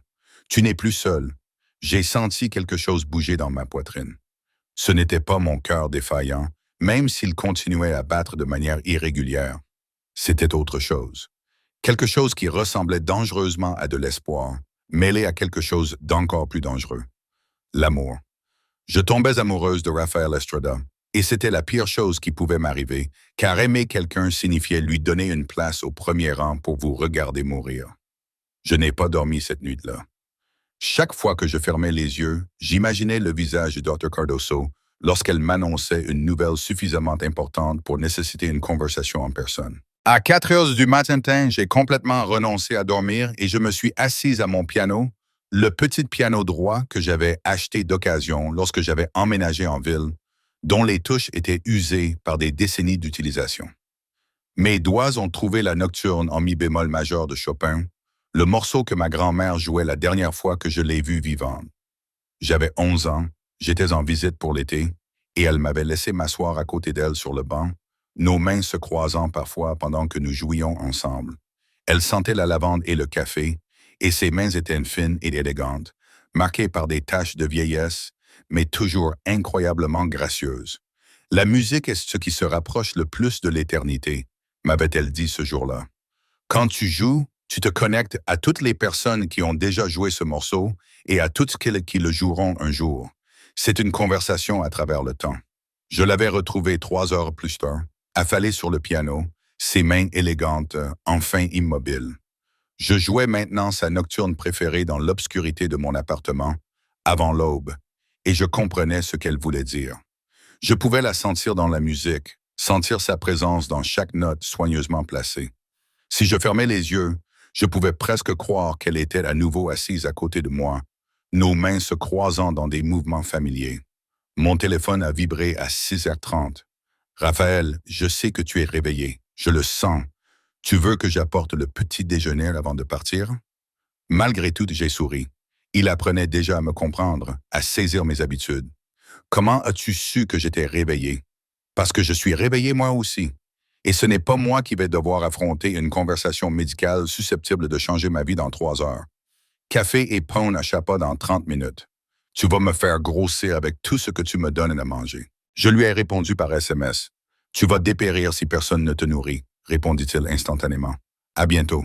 Fidèle à sa parole, Raphaël arriva 30 minutes plus tard avec du café de mon café préféré et du pona chapa parfaitement grillé avec du beurre fondant sur la surface croustillante. Il semblait lui aussi ne pas avoir dormi, les cheveux légèrement ébouriffés et les yeux cernés. « Tu as mauvaise mine, lui dis-je alors qu'il installait le petit déjeuner sur ma table de cuisine. « Bonjour à toi aussi, répondit-il sèchement. Tu n'as pas l'air en forme non plus. » Nous avons mangé dans un silence confortable, celui qui était devenu naturel entre nous au cours de la semaine précédente.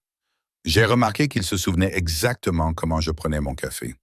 2 sucres, un nuage de lait, et il avait même apporté la cannelle que j'aime saupoudrer dessus. « Raphaël, dis-je doucement, en posant ma tasse de café. Qu'est-ce qu'on fait? Il leva les yeux de son petit déjeuner, ses yeux ambrés rencontrant les miens. On prend le petit déjeuner avant un rendez-vous chez le médecin. Tu vois ce que je veux dire? Je fis un geste entre nous. Quoi que ce soit, tu es là tous les jours pour m'apporter à manger, prendre de mes nouvelles, réorganiser toute ta vie autour de ma crise médicale. Je suis ton ami, m'interrompit-il comme si nous étions d'accord. Les amis ne font généralement pas ça. Je m'interrompis, ne sachant pas comment exprimer ce que je ressentais. Les amis ne ressentent pas ça. Les mots restèrent suspendus dans l'air entre nous. Raphaël posa sa tasse avec précaution, le visage impassible. « Et comment te sens-tu, Valentina? » J'avais envie de mentir, de faire marche arrière, de prétendre que je n'avais pas admis des sentiments que j'avais désespérément essayé d'ignorer. Mais j'étais tellement fatigué de mentir, de faire semblant, de protéger tout le monde sauf moi-même. « Dangereux, ai-je finalement répondu. C'est dangereux parce que je suis en train de tomber amoureuse de toi, Raphaël, et c'est la pire chose qui puisse arriver. Tu vas me voir décliner. Tu vas me voir devenir de plus en plus malade, de plus en plus faible, jusqu'à ce qu'il ne reste peut-être plus rien à aimer, et ce n'est pas juste pour toi. » Raphaël est resté silencieux pendant un long moment, les mains autour de sa tasse de café. Quand il a enfin parlé, sa voix était calme mais brute. Je peux te dire quelque chose? Quelque chose que je n'ai jamais dit à personne, sauf à mon thérapeute. J'ai hoché la tête, le cœur battant à tout rompre. Après la mort de ma mère, j'étais tellement en colère. Pas contre elle exactement, mais contre l'univers, contre le destin, contre le fait que nous ne pouvons pas choisir le temps qui nous est imparti. J'ai arrêté de jouer du piano parce que chaque note me rappelait ce que j'avais perdu. J'ai complètement arrêté d'écouter de la musique pendant près de 2 ans. Et je me suis promis de ne plus jamais m'attacher autant à quelqu'un, parce que les perdre me faisait trop souffrir. Il fit une pause, ses doigts se crispant autour de la tasse. J'ai tenu cette promesse pendant 12 ans, Valentina. J'ai eu des relations, bien sûr, mais rien de réel, rien qui comptait vraiment. J'ai construit des murs si hauts que personne ne pouvait s'approcher suffisamment pour me faire du mal lorsqu'ils finissaient inévitablement par partir. Puis je suis entré dans ta salle de répétition et je t'ai vu lutter pour cacher ton mal-être, et quelque chose dans ces murs s'est brisé. Raphaël, laisse-moi finir. Ses yeux ont croisé les miens, et ils étaient si intenses que je ne pouvais détourner le regard. Tu as dit que ce n'était pas juste pour moi de te voir décliner. Mais si ce n'était pas à toi de décider? Et si j'avais déjà décidé que le temps qu'il nous reste, qu'il s'agisse de semaines, de mois ou d'années, valait plus qu'une vie passée à me protéger de la perte? Des larmes coulaient maintenant sur mon visage, chaudes et inattendues. Tu ne sais pas ce que tu dis. Tu ne sais pas ce que c'est. Tu as raison. Je ne sais pas ce que c'est que d'être toi, mais je sais ce que c'est que de perdre quelqu'un que tu aimes sans jamais lui avoir dit ce que tu ressentais.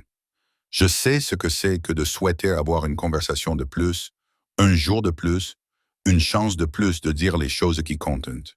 Il a tendu la main par-dessus la table, et a pris ma main dans la sienne. Voici ce que je veux dire, Valentina. Je suis en train de tomber amoureux de toi aussi. Et peut-être que c'est terrifiant. Et peut-être que ça fera très mal quand les choses deviendront plus difficiles, mais je préfère ça à l'alternative sûre qui consiste à ne jamais rien ressentir du tout.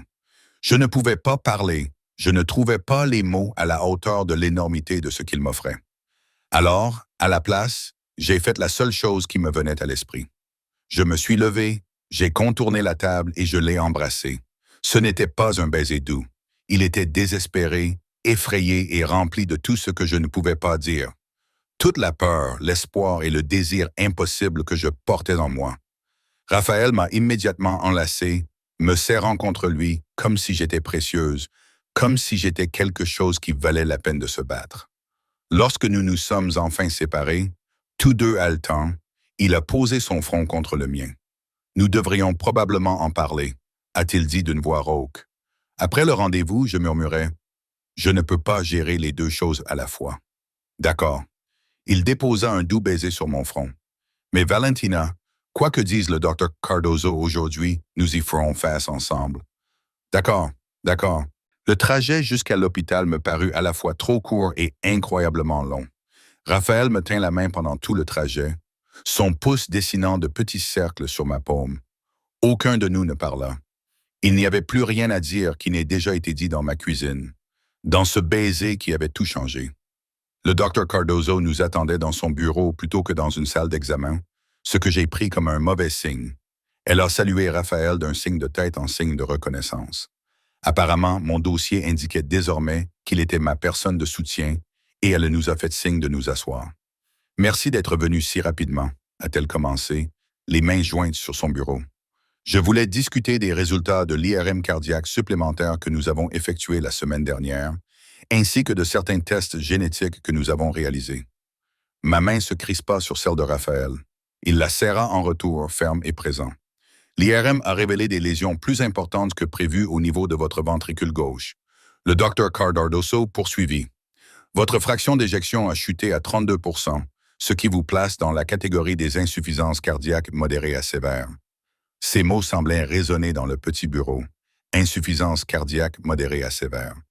Mon cerveau essayait de comprendre la terminologie clinique, tandis que mon cœur défaillant battait à tout rompre contre mes côtes. « Qu'est-ce que cela signifie ?»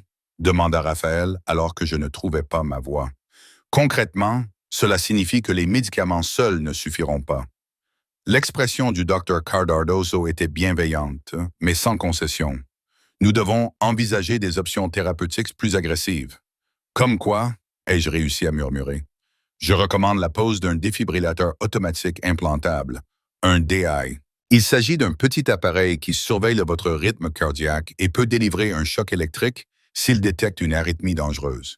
Il agit essentiellement comme une protection contre l'arrêt cardiaque soudain.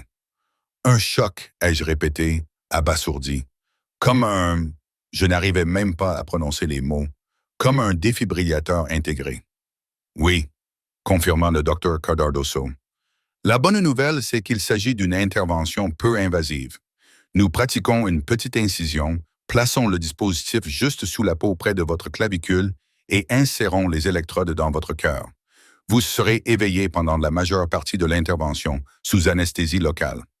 La pièce tournait autour de moi. Je me concentrais sur la main de Raphaël dans la mienne, m'en servant comme d'un point d'ancrage. « Et si elle ne reçoit pas le DI ?» a demandé Raphaël, d'une voix soigneusement neutre. La pause du docteur Cardozo m'a dit tout ce que j'avais besoin de savoir avant qu'elle ne parle. Alors nous risquons une mort cardiaque subite. Avec sa fraction d'éjection actuelle et les marqueurs génétiques que nous avons trouvés, Valentina présente un risque élevé d'arythmie ventriculaire qui pourrait être mortelle. Le DAI réduit considérablement ce risque. Quand allons-nous faire cela? Me suis-je entendu demander. J'aimerais le programmer pour la semaine prochaine. Le plus tôt sera le mieux, la semaine prochaine. 7 jours pour me préparer à avoir un appareil implanté dans ma poitrine qui électrocuterait mon cœur s'il essayait de me tuer. 7 jours pour m'adapter à cette nouvelle réalité où j'étais officiellement assez malade pour avoir besoin d'une intervention mécanique pour rester en vie. Il y a autre chose, a dit le docteur Cardozo, et j'avais envie de rire de l'absurdité qu'il y ait autre chose. Les tests génétiques se sont révélés positifs pour une mutation du gène LMA. Elle est associée à une cardiomyopathie dilatée, mais elle a également des implications pour la progression de la maladie et d'autres considérations. D'autres considérations, a suggéré Raphaël lorsque je suis restée silencieuse.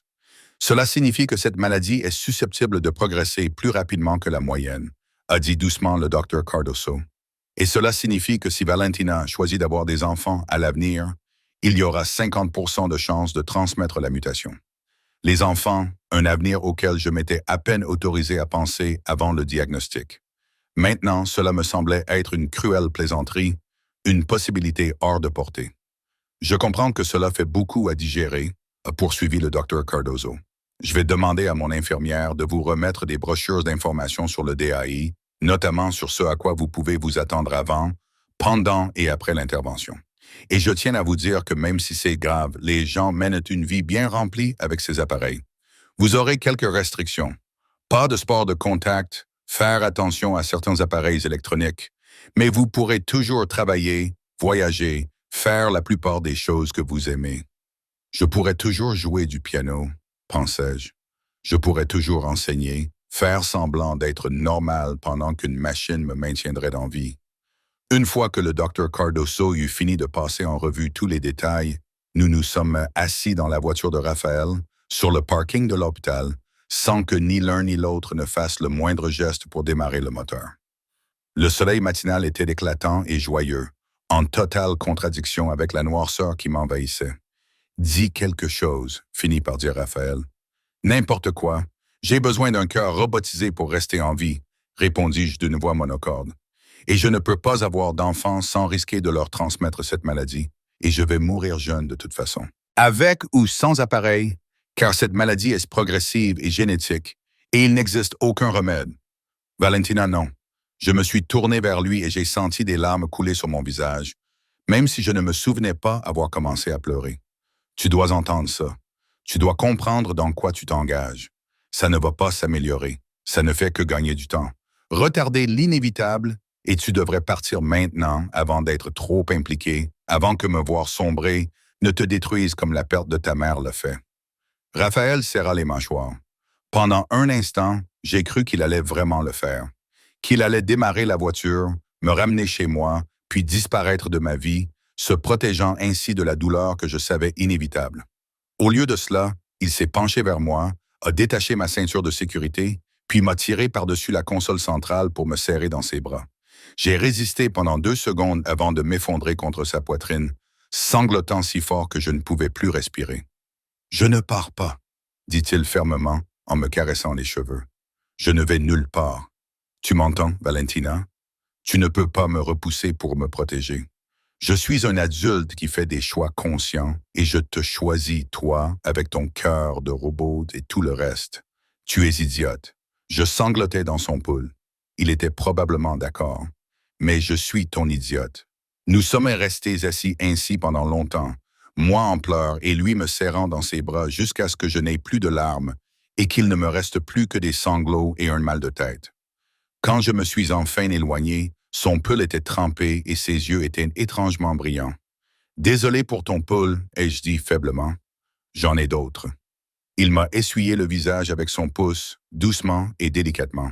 « Valentina, j'ai besoin que tu m'écoutes. » Ce que le docteur Cardoso a dit aujourd'hui était effrayant. C'était beaucoup, mais ce n'est pas une condamnation à mort. C'est un plan de traitement et nous allons le suivre. Tu vas avoir cette ICD et ensuite nous verrons le reste au fur et à mesure. C'est tout. C'est tout. Il m'a embrassé sur le front. Un jour à la fois, un traitement à la fois, ensemble. Je voulais discuter, je voulais énumérer toutes les raisons pour lesquelles c'était une mauvaise idée, pourquoi il devait se protéger, pourquoi je ne pouvais pas le laisser faire ça. Mais j'étais tellement fatigué, fatigué de me battre seul, fatigué d'être forte, fatigué de prétendre que je ne voulais pas désespérément exactement ce qu'il m'offrait. Mes parents arrivent demain, ai-je dit à la place. Ils vont devenir fous quand ils apprendront pour le DAI. Alors c'est une bonne chose que tu aies du renfort, a dit Raphaël. Je suis un excellent tampon contre les parents autoritaires. Tu ne connais pas ma mère. Je suis architecte et je traite régulièrement avec les comités d'urbanisme et les commissions de préservation du patrimoine historique. Je pense pouvoir gérer une mère inquiète. Malgré tout, j'ai ri. C'était un rire larmoyant et un peu hystérique, mais sincère. Raphaël a souri, avec cette expression douce que je commençais à reconnaître comme étant réservée spécialement pour moi. La voilà, a-t-il dit doucement. J'ai eu peur de t'avoir perdu pendant un instant. Tu as failli le faire. Je me suis rassise sur mon siège, soudainement épuisé. J'ai failli me convaincre de te repousser. Je sais, mais je suis plus difficile à écarter que ça. Il a finalement démarré le moteur. Maintenant, rentrons à la maison. Tu dois te reposer avant que tes parents n'arrivent demain et je dois faire des recherches sur les deuils pour savoir quelles questions poser la semaine prochaine. Raphaël, ce n'est pas négociable, m'a-t-il interrompu. Si tu te fais implanter un appareil dans la poitrine, je veux tout savoir à ce sujet. C'est ce que font les partenaires. Des partenaires? Le mot flottait dans l'air entre nous, chargé de sens. Est-ce ce que nous sommes? Demandai-je doucement. Des partenaires. Raphaël tendit la main et entrelaça ses doigts avec les miens. Si tu veux bien de moi. Je regardais nos mains jointes, les siennes grandes et fermes, les miennes petites et tremblantes. Je pensais à tout ce qui pouvait mal tourner, à toutes les façons dont cela pouvait se terminer en déchirement. J'ai pensé au défibrillateur automatique implantable que j'allais bientôt porter dans ma poitrine, à la mutation génétique dans mes cellules, à l'avenir incertain qui s'étendait devant moi, puis j'ai pensé aux paroles de Raphaël ce matin-là. Je préfère cela à l'alternative sûre de ne jamais rien ressentir du tout. Oui, ai-je dit en serrant sa main, oui, je te veux. Il a porté ma main à ses lèvres et a déposé un baiser sur mes jointures. Alors nous affronterons ensemble tout ce qui nous attend. Alors que nous traversions la ville en voiture pour retourner à mon appartement, j'ai senti quelque chose changer en moi. La peur était toujours là. Elle serait probablement toujours là. Mais à côté d'elle, il y avait maintenant autre chose. Quelque chose de chaud, de terrifiant et d'incroyablement précieux. De l'espoir et de l'amour. Et l'idée radicale que peut-être, juste peut-être, le temps qu'il me restait méritait d'être vécu plutôt que subi. Même si ce temps s'accompagnait d'un défibrillateur, de mutations génétiques et d'une fraction d'éjection en déclin. Même si cela signifiait laisser Raphaël me voir dans mon pire état. Même si cela signifiait risquer le genre de douleur qui vient de l'amour pour quelqu'un que l'on sait devoir perdre un jour, peut-être surtout dans ce cas-là.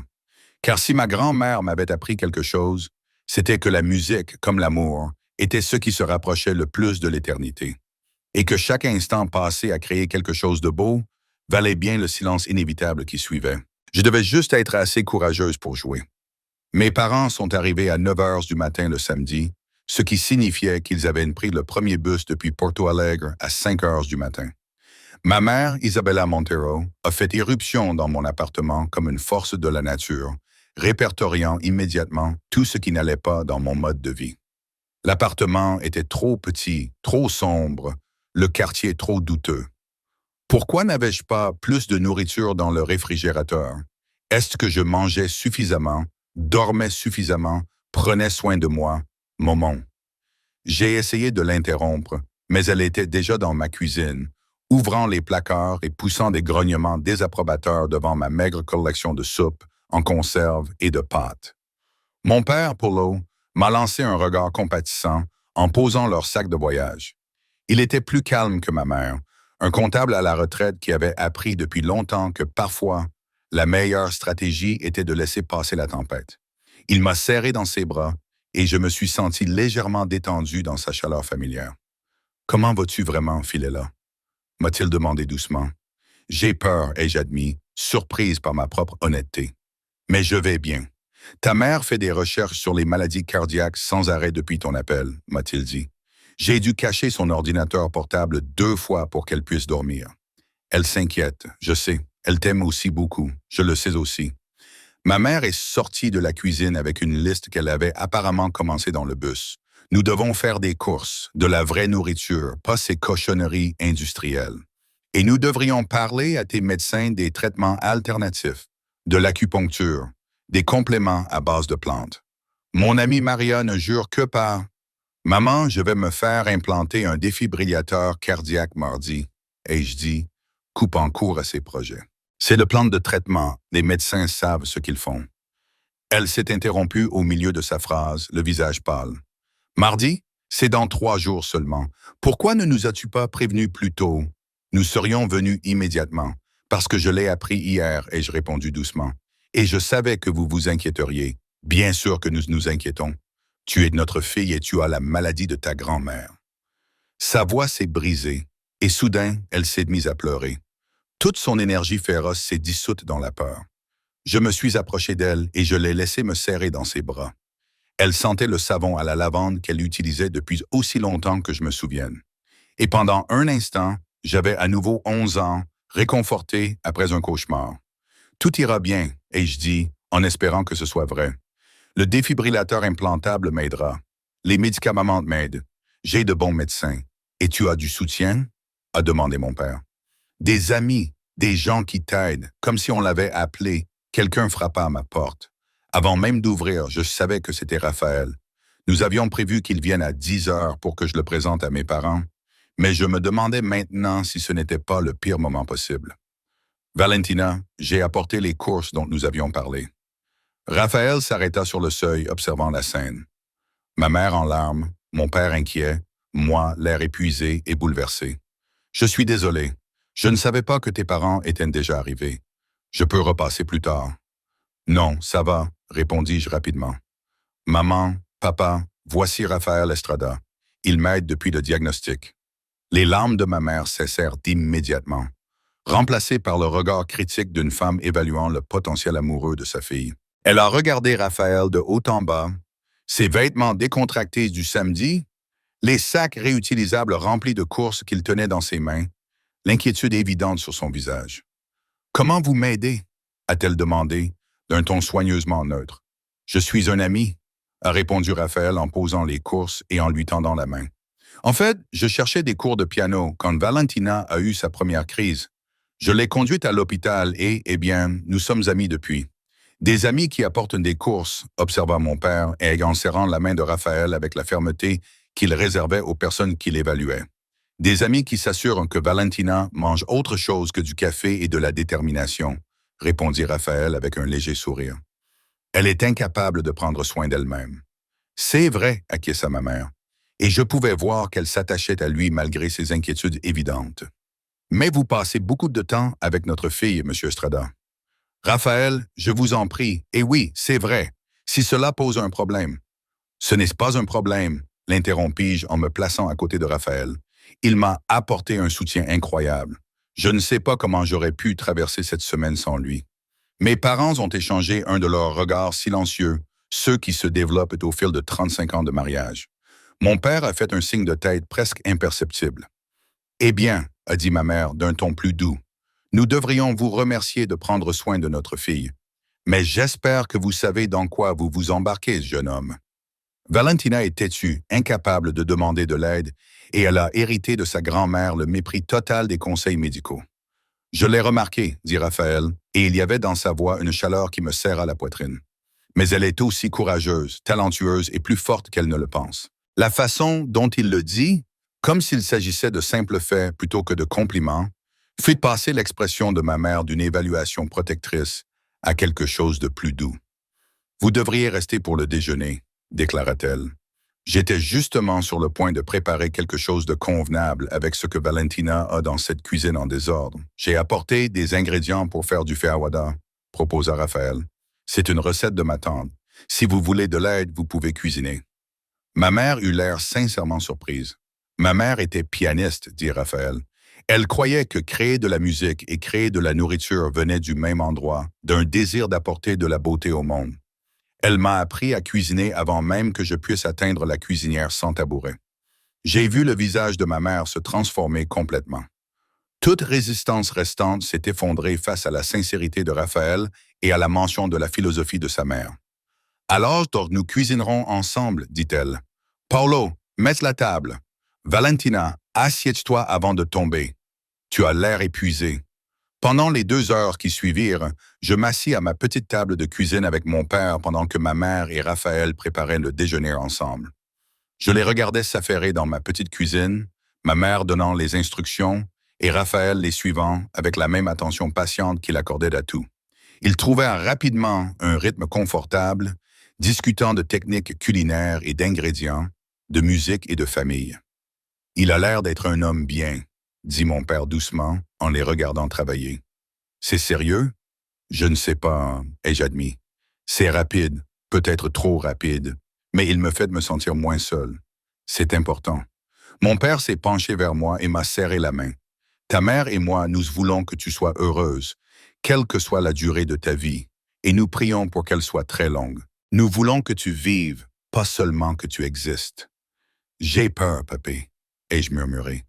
Peur de l'opération, peur de la maladie, peur de laisser Raphaël s'approcher trop près alors que je ne sais pas, c'est ce que l'avenir me réserve. Avoir peur, c'est intelligent, a-t-il répondu. Avoir peur signifie que tu comprends les enjeux. Mais ne laisse pas la peur t'empêcher d'accepter l'amour quand on te l'offre. Ce serait une véritable tragédie. Le déjeuner fut chaotique et chaleureux. Ma mère racontait des histoires embarrassantes sur mon enfance, tandis que Raphaël partageait des anecdotes tout aussi humiliantes sur la sienne. Mon père posait des questions intelligentes sur la rénovation du théâtre municipal. Il s'intéressait sincèrement au travail de Raphaël.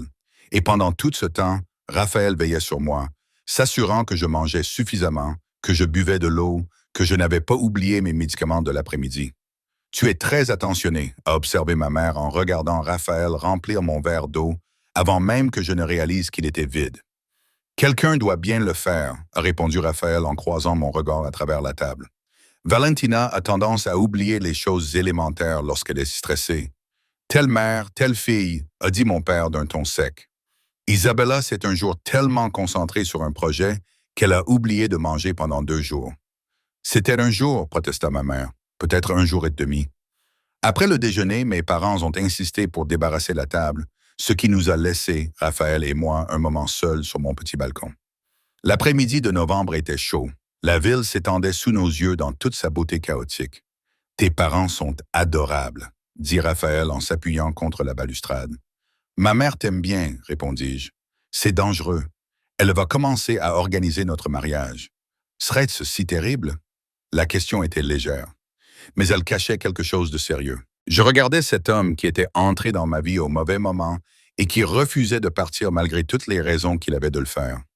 Raphaël, nous nous connaissons depuis 8 jours. 8 des jours les plus intenses de ma vie, rétorqua-t-il. Valentina, je ne te demande pas de m'épouser. Je dis juste que je ne serai pas opposé à cette idée à terme. Si les choses continuent comme ça, mon cœur fit un battement irrégulier, mais pour une fois, cela n'avait rien à voir avec mon état de santé. Tu es fou. Probablement. Il prit ma main et entrelaça nos doigts. Mais je suis aussi sérieux. Quand on trouve quelque chose de vrai, quelque chose qui compte, on ne le laisse pas passer simplement parce que le moment n'est pas idéal. Rien n'est jamais parfait. Avant que je puisse répondre, ma mère est apparue dans l'embrasure de la porte. « Valentina, nous devons parler de mardi, de l'intervention. De quoi as-tu besoin? Devrions-nous reporter notre retour à Porto Alegre?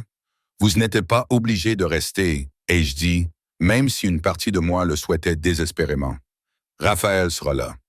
Nous restons, a déclaré mon père avec fermeté, en nous rejoignant sur le balcon. Nous prendrons une chambre d'hôtel près de l'hôpital. Nous voulons être là. Mais ton travail peut attendre, a conclu ma mère. Tu es plus importante. Et puis, si Raphaël va être ton soutien, il devrait lui aussi avoir du soutien. Ces choses sont stressantes pour toutes les personnes concernées. J'ai regardé mes parents et Raphaël, cette famille improvisée qui s'était formée autour de ma crise, et j'ai senti quelque chose se briser dans ma poitrine. Pendant des années, j'avais été fier de mon indépendance, de ne dépendre de personne. Mais peut-être que ce n'était pas une force. Peut-être que la vraie force consistait à accepter l'aide lorsqu'elle était offerte. Merci, ai-je dit, la voix chargée d'émotion. Merci à vous tous.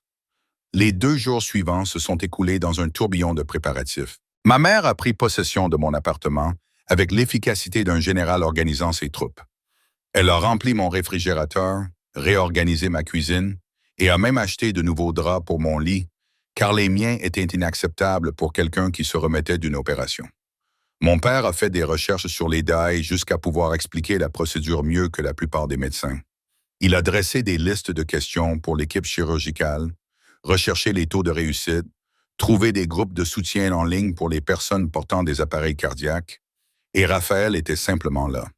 Stable et présent, il aidait mes parents, me tenait compagnie, s'assurait que je prenais mes médicaments à l'heure. Il est resté tard dans la soirée, ne partant que lorsque ma mère a insisté pour que je me repose. Le lundi soir, la veille de l'intervention, mes parents ont pris une rare soirée de congé pour dîner à leur hôtel, laissant Raphaël et moi seuls. Nous nous sommes assis sur mon canapé, Amadeus ronronnant entre nous, aucun de nous deux n'étant tout à fait capable de reconnaître l'éléphant dans la pièce. « As-tu peur ?» a finalement demandé Raphaël. Terrifié, j'ai admis que oui. Ils vont m'ouvrir, insérer des fils dans mon cœur, implanter un dispositif qui me donnera des décharges électriques si mon cœur tente de me tuer. Comment pourrais-je ne pas avoir peur? Tu as raison. Il a passé son bras autour de mes épaules et m'a serré contre lui. Pour ce que ça vaut, j'ai peur moi aussi.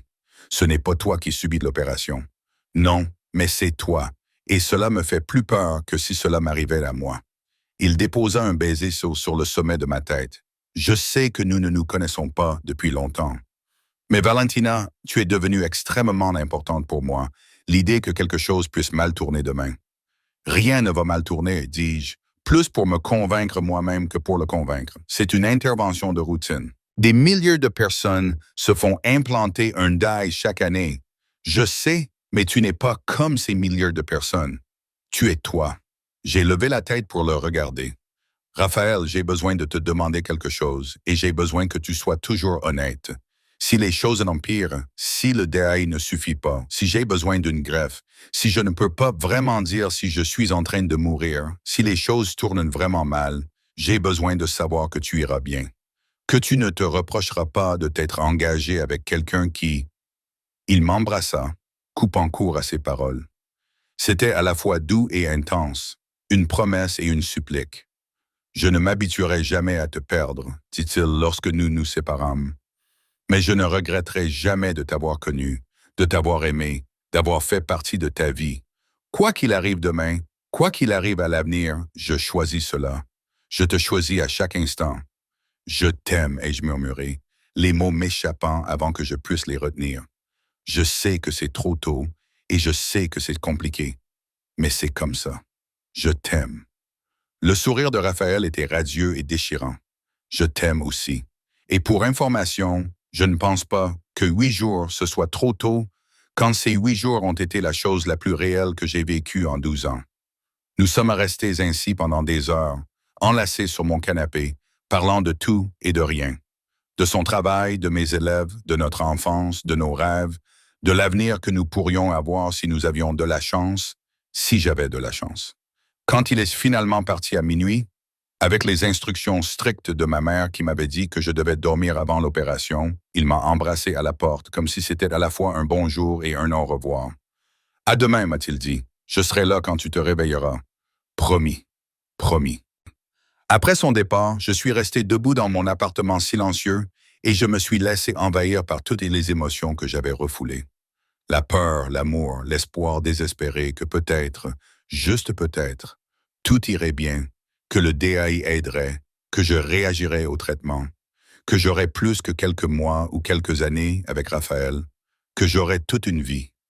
Mon téléphone a vibré, signalant un SMS de Raphaël. « Je t'aime. Dors bien. Demain, ce n'est qu'une étape de plus. On va y arriver. » J'ai souri à travers mes larmes et j'ai répondu « On va y arriver. » Et pour la première fois depuis mon diagnostic, j'y ai presque cru. La salle préopératoire était froide et sentait l'antiseptique et la peur. Je me suis assise sur le brancard dans ma blouse d'hôpital. Mes parents d'un côté, Raphaël de l'autre. Nous faisions tous semblant que c'était une routine. Juste un mardi comme les autres, une simple intervention.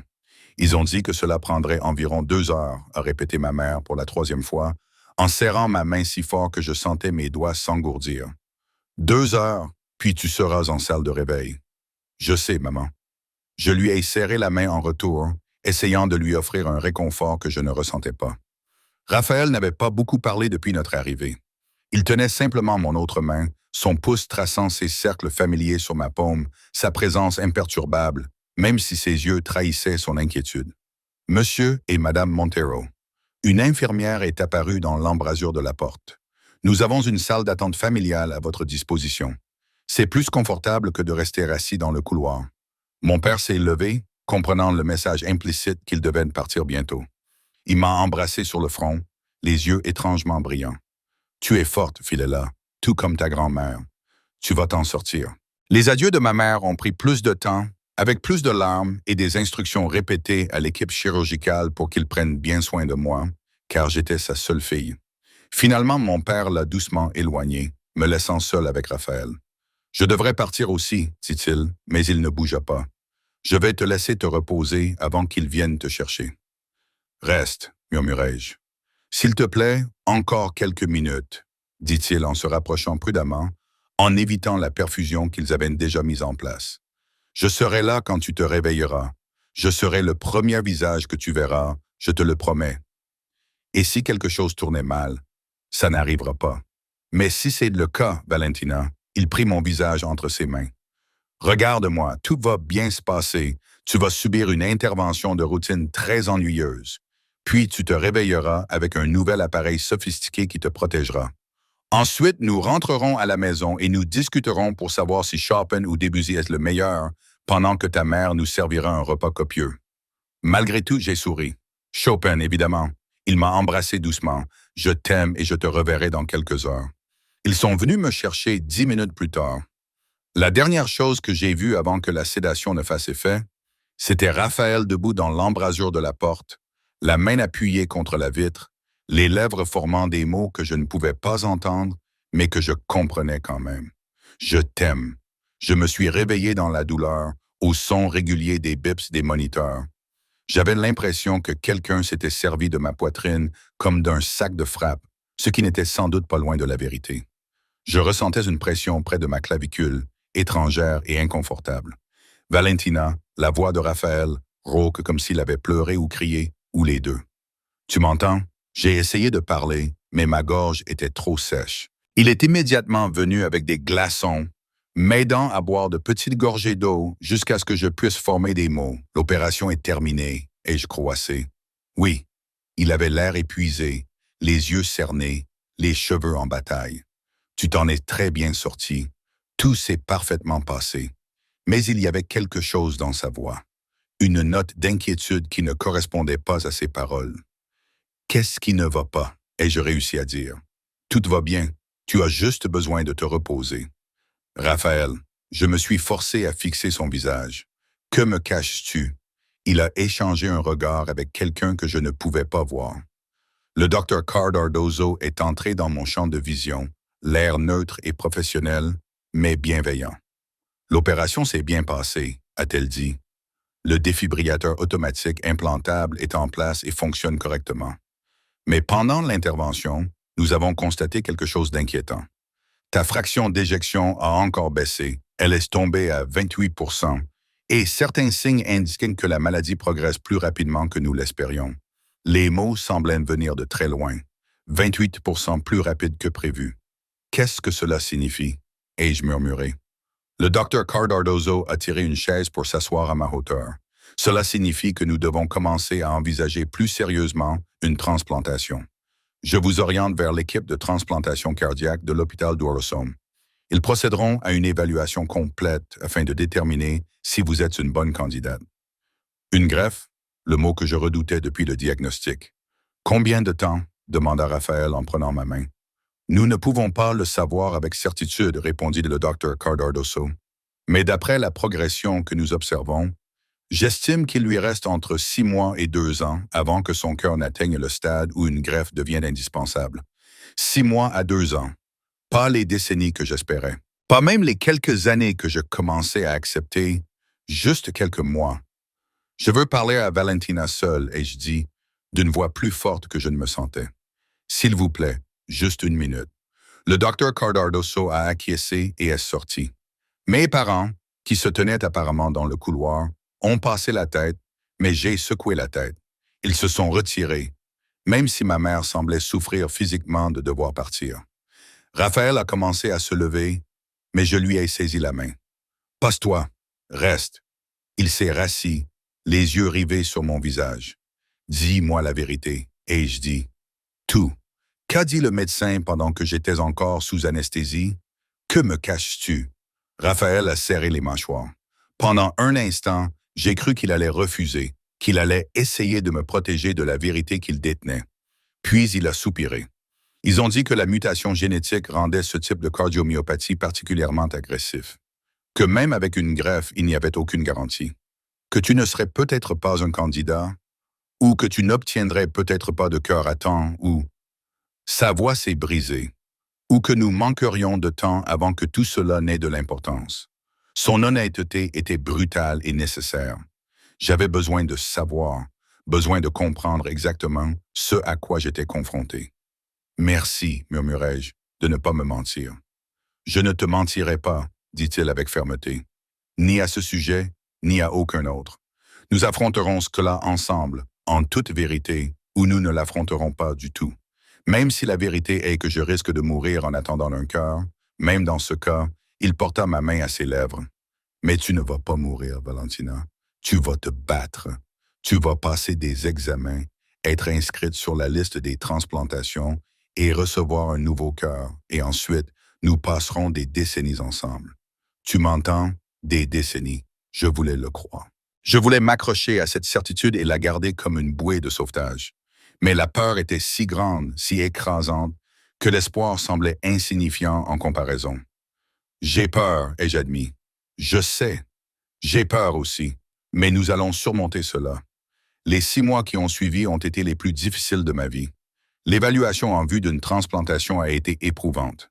Des dizaines de tests, des consultations avec des spécialistes, des évaluations psychologiques pour s'assurer que j'étais mentalement prête à vivre avec un organe provenant d'un donneur. Ils m'ont inscrite sur la liste des transplantations en janvier, puis l'attente a commencé. L'attente était une torture à part entière. Chaque appel téléphonique pouvait être le bon. Chaque jour pouvait être le jour J ou non. L'incertitude était épuisante. Mon état s'est détérioré lentement mais sûrement. En mars, je pouvais à peine marcher de ma chambre à ma cuisine sans être essoufflé. J'ai dû abandonner complètement l'enseignement, ce qui m'a brisé le cœur presque autant que mon cœur était brisé. Mes élèves m'ont envoyé des cartes et des vidéos, la petite Sophia interprétant le prélude de Chopin que je lui avais enseigné, les larmes coulant sur son visage. Raphaël m'a soutenu tout au long de cette épreuve. Il a emménagé dans mon appartement en février, lorsqu'il est devenu évident que je ne pouvais plus m'en sortir seul. Ma mère voulait que je retourne à Porto Alegre, mais j'ai refusé. C'était ma vie, ma ville. Je n'allais pas abandonner. Nous avons trouvé un nouveau rythme. Raphaël travaillait à distance, répondant aux appels des architectes et des entrepreneurs, tout en gardant un œil sur moi. Moi, j'étais sur le canapé, trop fatigué pour faire autre chose que lire ou regarder la ville par la fenêtre. Nous parlions de tout, de sa mère, de ma grand-mère, de ce que nous ferions quand j'aurais mon nouveau cœur, car nous refusions de dire si. C'était toujours quand. Quand tu auras ton nouveau cœur, disait Raphaël, nous irons à Paris, à Vienne, dans tous les endroits où il y a de grandes salles de concert. Quand j'aurai mon nouveau cœur, répondais-je, je jouerai du piano pendant des heures sans me fatiguer. Quand tu auras ton nouveau cœur, m'a-t-il dit un soir d'avril, en sortant une petite boîte en velours de sa poche, où j'aimerais t'épouser, si tu veux bien aider moi. Je fixai la boîte, la simple bague en or sertie d'un petit diamant, cet homme qui avait réorganisé toute sa vie autour de mon cœur mourant. Ce n'est pas une question, dis-je, les larmes coulant déjà. Valentina Montero, dit-il solennellement, s'agenouillant à côté du canapé où j'étais allongé. Veux-tu m'épouser? Me laisseras-tu être là pour tout? Les bons jours et les mauvais jours, les traitements et les guérisons, la peur et l'espoir. Me laisseras-tu t'aimer aussi longtemps que nous en aurons le temps? Oui, murmurai-je. Oui, bien sûr, oui. Il glissa la bague à mon doigt et elle m'allait parfaitement. Comme tout ce qui nous concernait, le mauvais timing, les circonstances impossibles, mais d'une certaine manière, tout était parfait. L'appel est arrivé un mardi soir fin mai. Je dormais quand mon téléphone a sonné. Raphaël m'enlaçait, Amadeus ronronnait à nos pieds. J'ai failli ne pas répondre. Il était 2 heures du matin. C'était probablement un faux numéro, mais quelque chose m'a poussé à regarder l'écran. Hôpital 2, Coricel. C'est Valentina, ai-je dit d'une voix tremblante.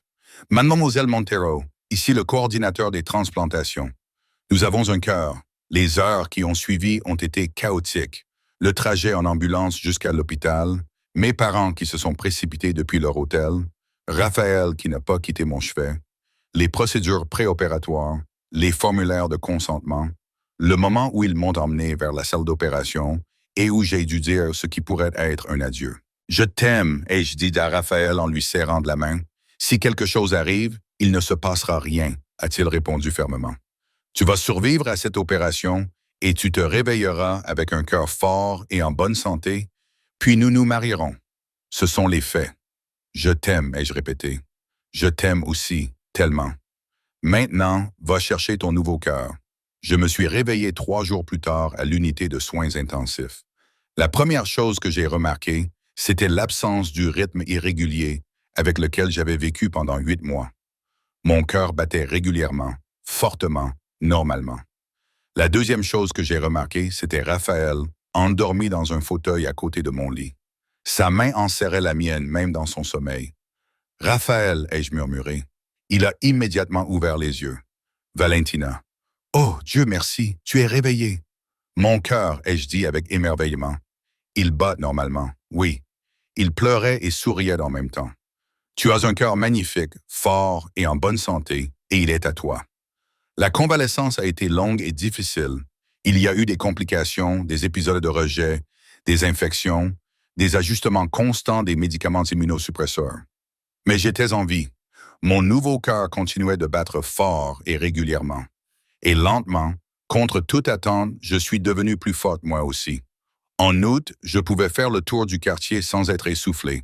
En septembre, j'étais de retour au conservatoire où j'enseignais quelques heures par semaine. En octobre, je pouvais jouer du piano pendant 1 heure entière sans avoir besoin de me reposer.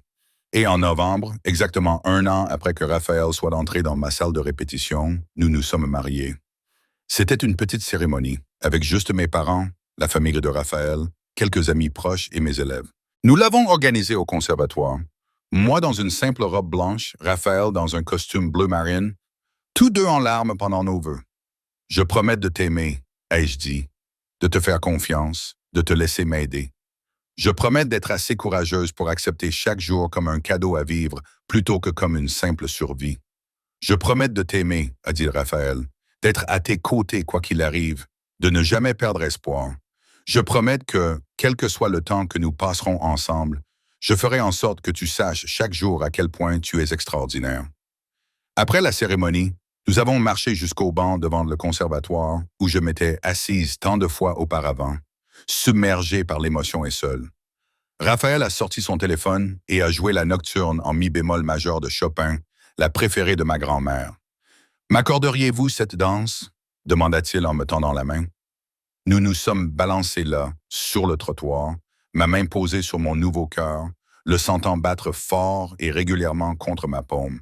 Ce cœur qui avait appartenu à quelqu'un d'autre, quelqu'un d'assez courageux pour être donneur d'organes, quelqu'un dont la mort m'avait donné la vie. « Merci », murmurai-je au donneur. « Je ne le saurai jamais. »« Merci pour cette chance », m'a dit Raphaël en me serrant contre lui. « À quoi penses-tu » ? « Au fait qu'il y a 1 an, je ne pouvais pas imaginer d'avenir, ai-je répondu. Et maintenant, je ne peux imaginer autre chose. « Que vois-tu » m'a-t-il demandé doucement. J'ai levé les yeux vers lui, vers mon mari, vers cet homme qui m'avait appris que rester était le plus beau des choix. « Tout », répondis-je. « Je vois tout. » Et c'était vrai. Un avenir rempli de musique et d'amour, de défis relevés ensemble, de chaque jour précieux vécu pleinement. Mon cœur miraculeux, généreux, qui m'avait donné une seconde chance, battait fort et régulièrement. Un rythme d'espoir et de possibilités. J'avais appris que l'amour n'était pas une question de garantie ou de certitude. Il s'agissait d'être présent jour après jour, même surtout lorsque l'avenir était incertain. Il s'agissait de choisir le courage plutôt que la peur, la connexion plutôt que la sécurité, la vie plutôt que la simple existence. Raphaël m'embrassa là, sur ce banc, et mon nouveau cœur s'envola. J'étais vivante. Nous étions vivants. Et cela me suffisait.